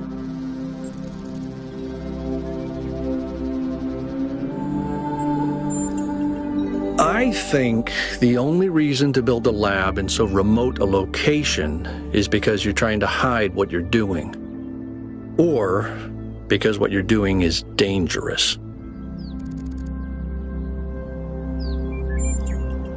Me? Well, I was born when New Jerusalem was a lot smaller than it is now. And there was a lot of work to do. I wasn't really interested in technical stuff, engineering and so on, but I was good at keeping things organized. So I got involved with the administration side of things. Making sure the scavenging teams focused on the right materials, keeping track of our energy usage, that sort of thing. I think we've accomplished what the founder wanted us to, and I'm proud that I helped make that happen. Byron doesn't see it that way, obviously, but I think sometimes he gets so lost in his dreams that he forgets to look at the real world. Of course. My best friend, in fact. And someone I've worked with hundreds of times over the centuries. A good person who cares about the world and the people in it. I just also think he's wrong about everything and extremely annoying.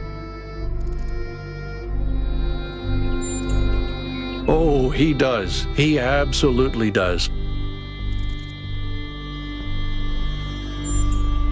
I don't know. It's obviously impressive, but I think we should be very careful. We're dealing with powers we don't really understand. To me, it means accepting a certain amount of humility. Our ancestors thought they could master the world with no regard for any other organisms. They failed to see themselves as part of a greater whole. I think the founder realized where they went wrong and tried to offer us a different path. A path where we have a place in this world, but the world is not ours. Puzzles, or trials, as Elohim calls them, were used as part of the process that created the founder, and they're still part of how we're born. They symbolize the human ability to understand the world and solve problems. But nowadays, they don't have a practical application. They are a common motif in the arts, though. The only physically existing puzzles I can think of are in the Museum of the Simulation. So, to answer your question, no idea.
There is a pleasure in arriving on this island.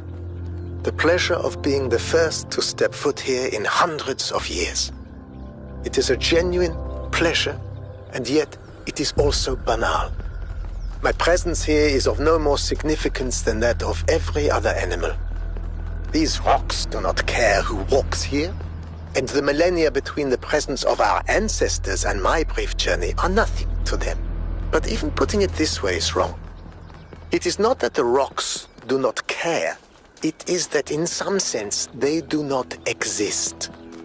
I may stand in awe of the cliffs on the southern coast, but the cliffs cannot look back at me with contempt. They cannot do anything at all.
There is a pleasure in arriving on this island.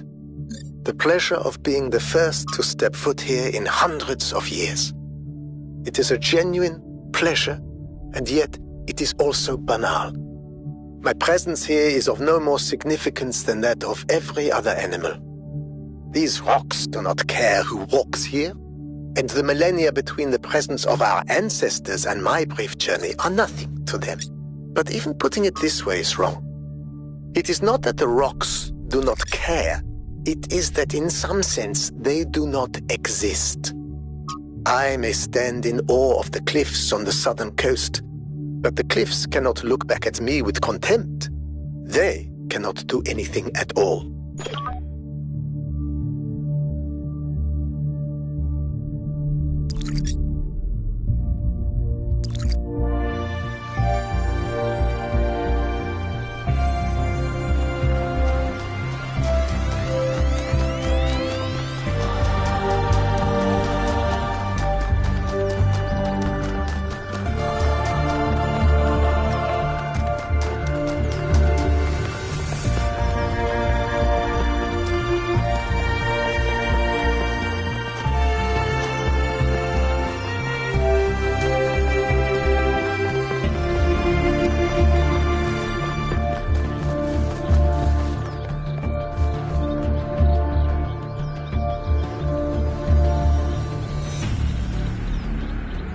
What is it? Founders, pistons. You want my autobiography now? Fine. I'm one of New Jerusalem's chief engineers. I'm in charge of city maintenance and power management. I'm old as dirt, although not quite as old as that fossil Byron. In short, old, grumpy, keep stuff running.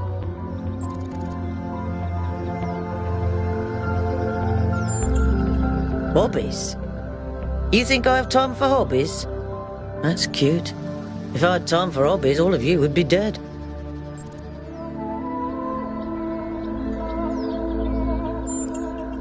What do you want me to say? I like bubble baths, candy, and the concept of Tuesdays. Cities don't maintain themselves. If you don't put real effort into keeping stuff running, it all falls apart in just a few decades. Civilization is always on the brink of collapse unless we do something about it. And I do.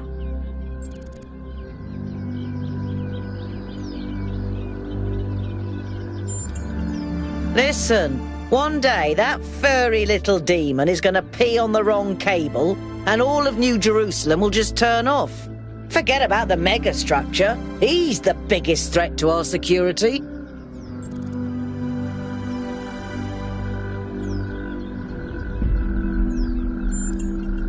It's big.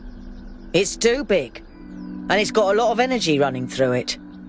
Frankly, I think we should be pooping our robot pants. See, that's what I mean about the language libraries. Pooping our pants. Really?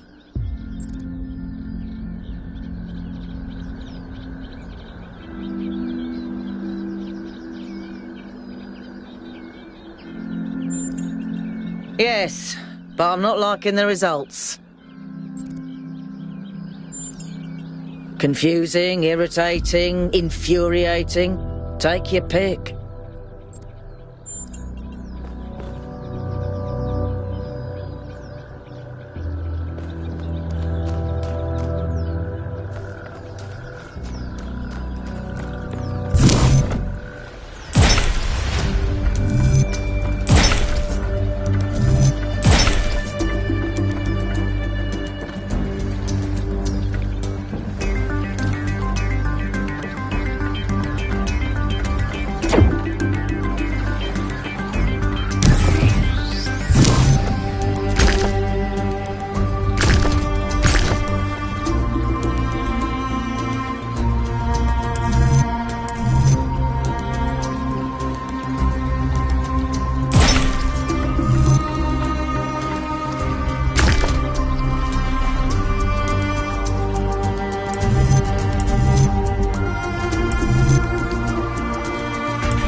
But St. Edwald believed that tetrominos represented the name of God and God's ability to reshape the world. True, but he was also mad as a hatter. One man's madness is another man's genius.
I was terrible at the tetromino arrangers.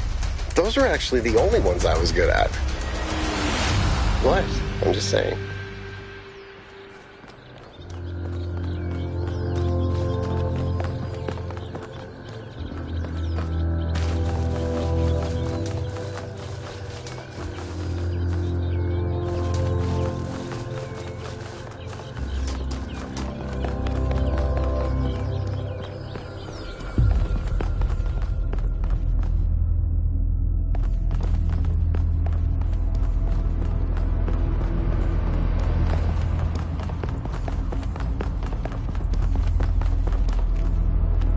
Is that some kind of anti-gravity?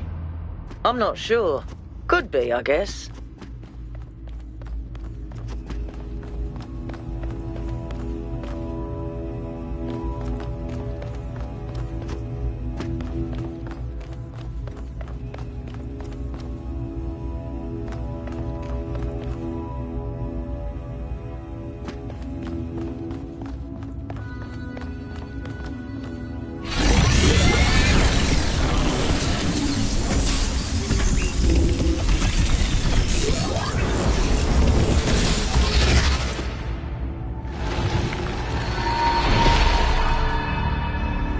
In the beginning, the gods shaped humankind out of the clay of the earth and gave them life with their own breath. But who is closer to perfection, the creator or the created?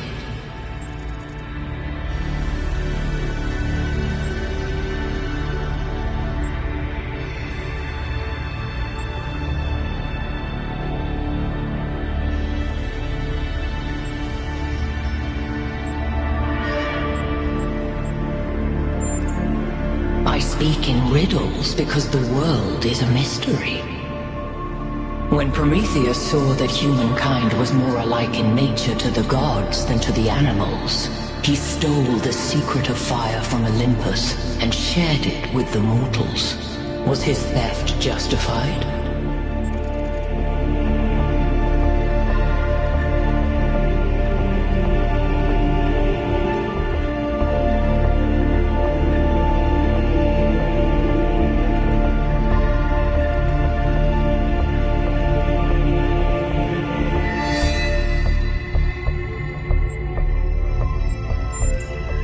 If Zeus did not own fire, why should humankind? Angered by the betrayal of Prometheus, Zeus punished humankind by creating Pandora. He gave her a box, and when she opened it, from inside escaped sorrow and suffering. All that remained within was hope. What does this mean?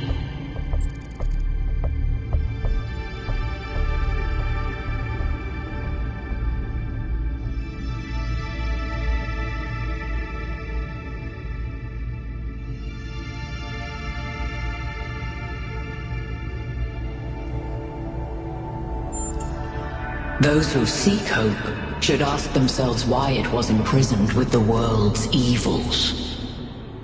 Creature of clay, you stand before the fire. Will it make you whole, or will it destroy you? Consider the shadows cast by the flame, but do not mistake them for truth.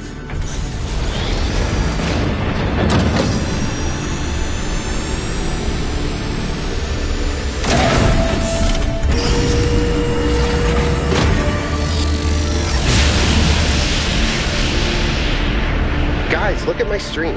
The beam 1K activated is connecting to the pyramid. That looks like a massive amount of power.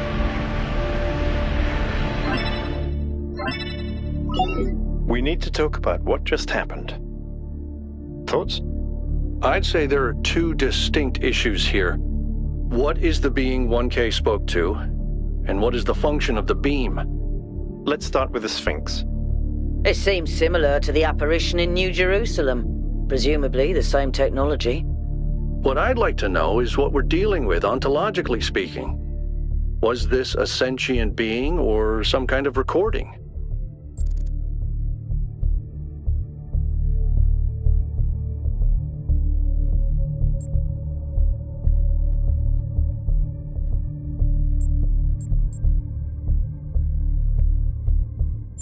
That doesn't necessarily mean that it's intelligent.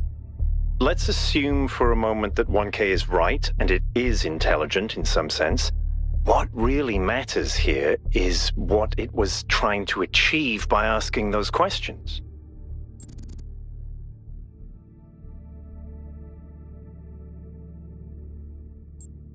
Testing you to what? See if you're worthy? That's an interesting thought. You solve the puzzles, you get access to the towers, you enable a beam, and if you do it 3 times, you get access to the megastructure. Maybe, but why? I don't know. It's a mystery. Don't you like mysteries, Al? Everybody likes a good mystery. You know what I like? Certainty.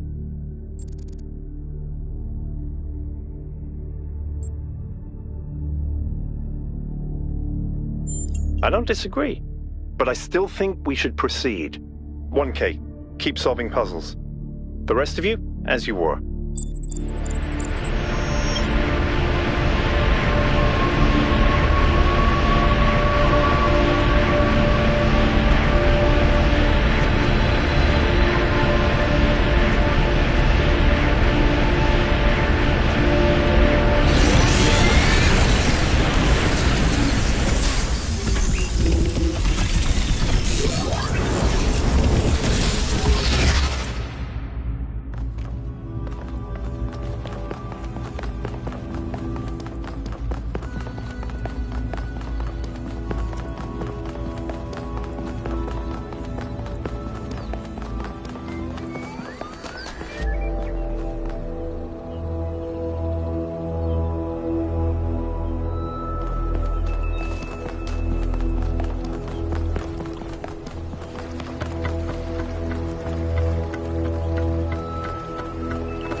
think we're done here for now.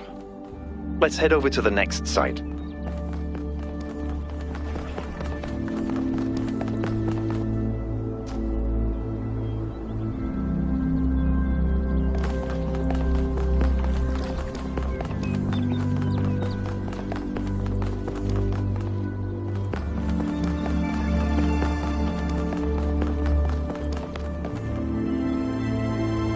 Hey there, 1K. I don't know what she is, ontologically speaking, but those questions she asked reinforce my belief that we're being tested, or perhaps analyzed.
Whether it is true that Daedalus constructed the giant Talos, or as others say he was the creation of Hephaestus, what we may be certain of is that he was made of bronze and had but one vein, within which flowed a liquid substance like blood, which some claim was quicksilver, and others assert was ichor, such as flows in the veins of the gods.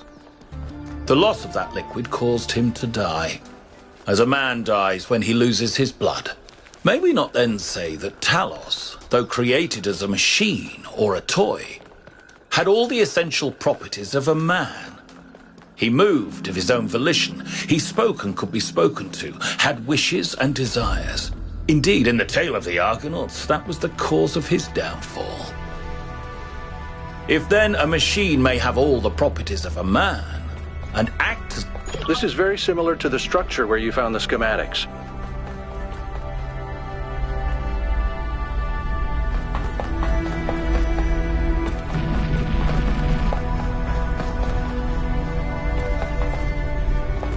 Check out the terminals. Maybe there's something that'll help us understand who built this place.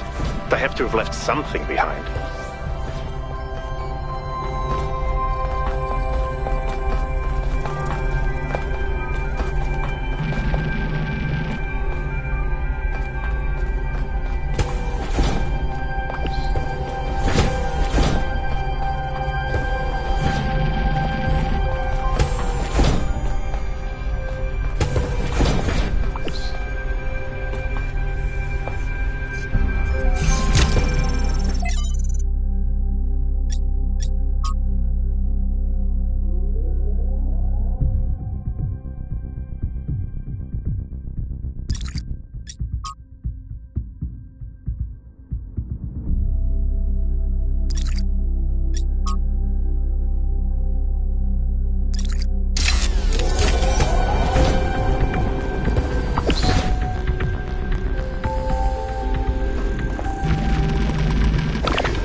interesting monument.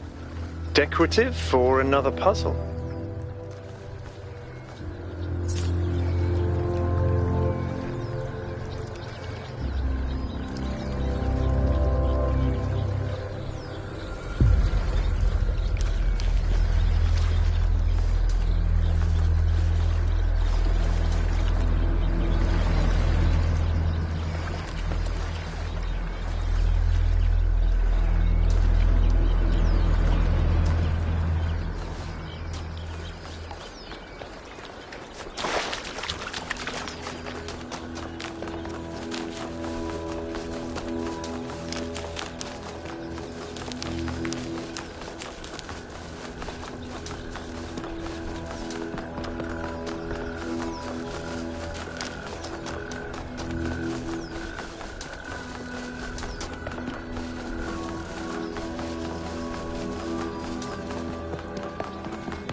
1K solved all the puzzles in this area, but nothing happened. There was a brief blip in the system, though. Maybe it'll do something later. There has to be some sort of point.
There's another one of those monuments.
Not all things must be balanced. When good is weighed against evil, tip the scale.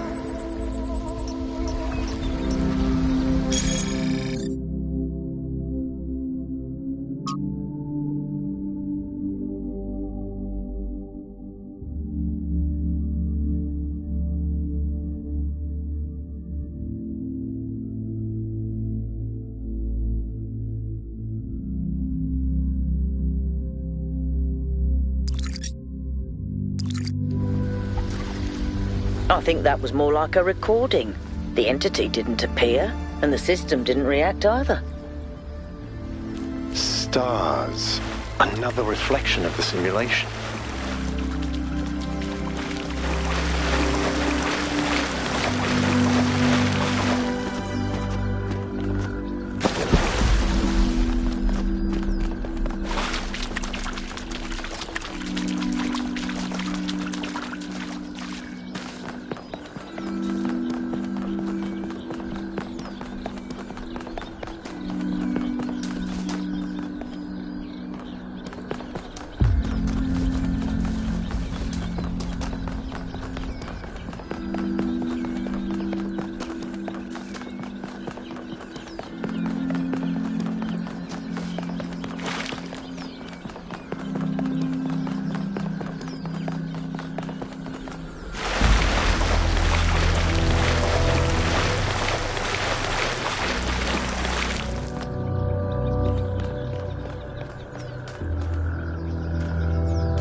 1K. How can I help you?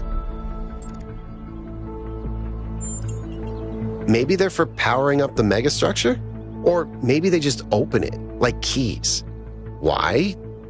No idea. But aren't they gorgeous? Just incredible feats of engineering?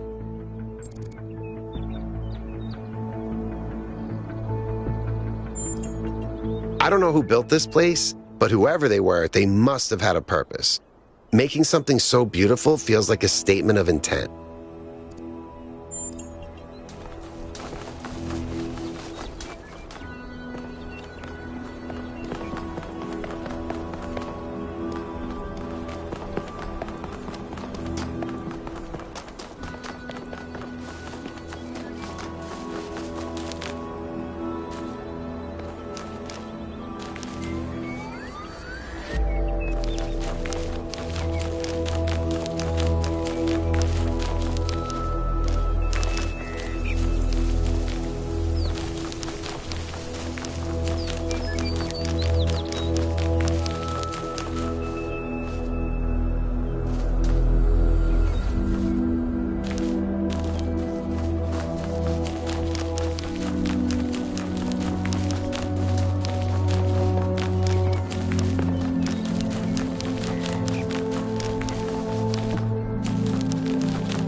Everything okay?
Whatever that being is, it told us that we stand before the fire.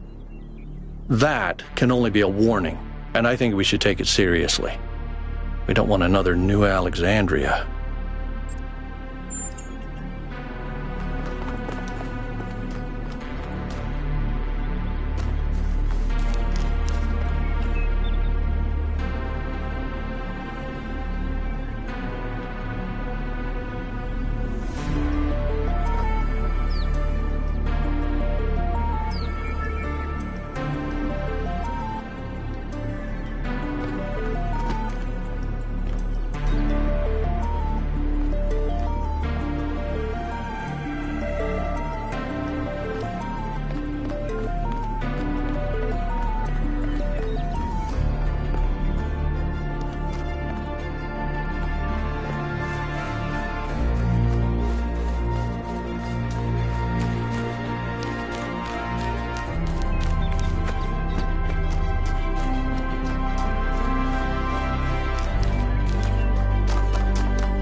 I think you just picked up some kind of decryption key.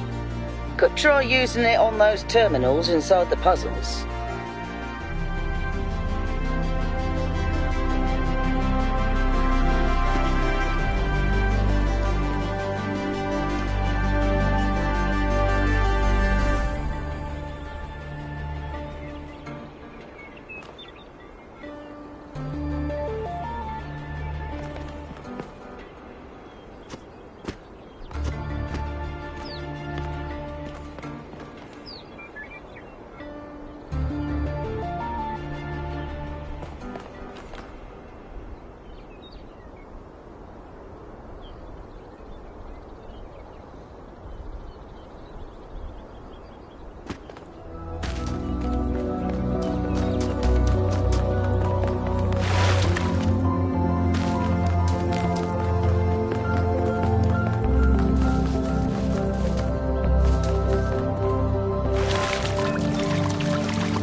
When the first man picked up the first stone, he did not do so to forge a tool.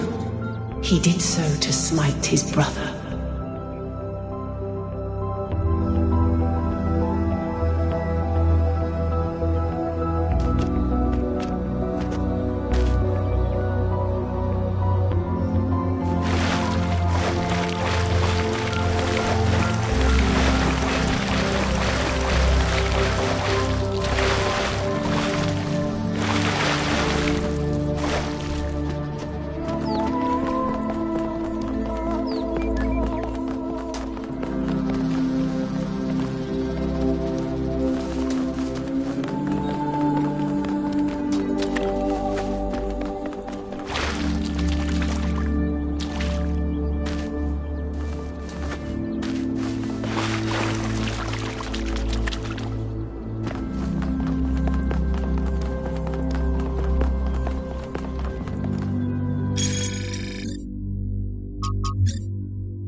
Everybody, I'm sure you're all excited to check out the next site. But while you're there, remember that I'm still trying to fix the rest of the transport system.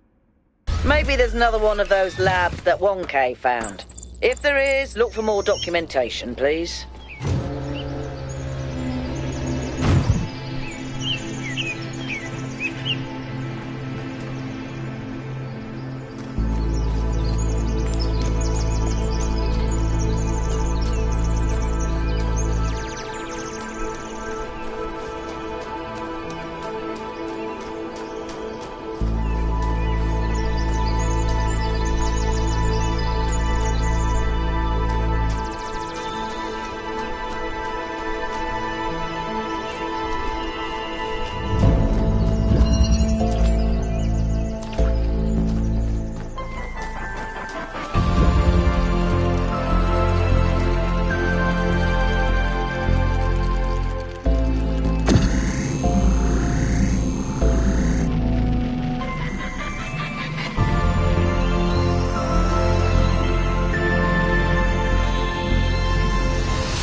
but notice that many of these structures are not strictly functional.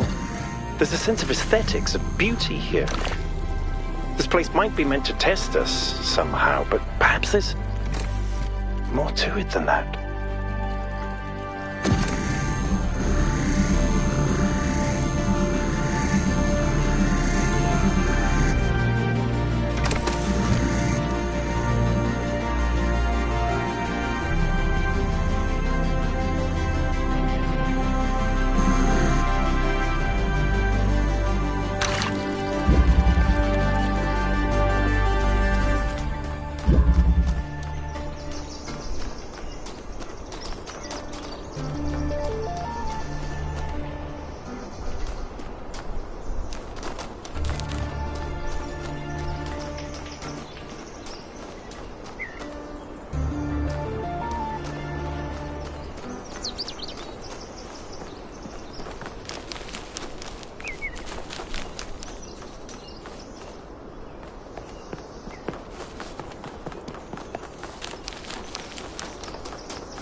I keep thinking, why puzzles?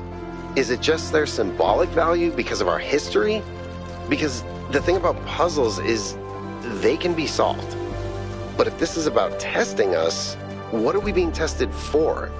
It can't just be about spatial reasoning. Our curiosity? Our persistence?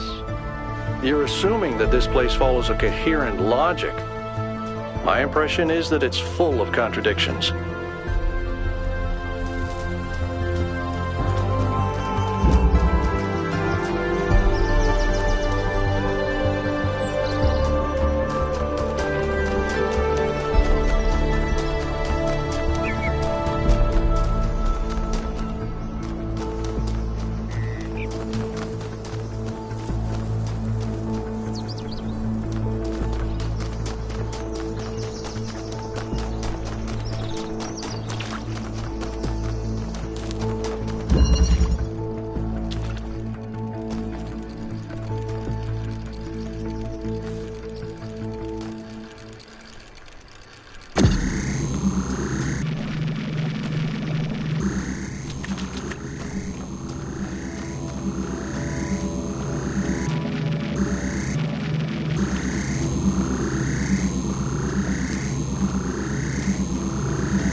You know something that's weird about these puzzles?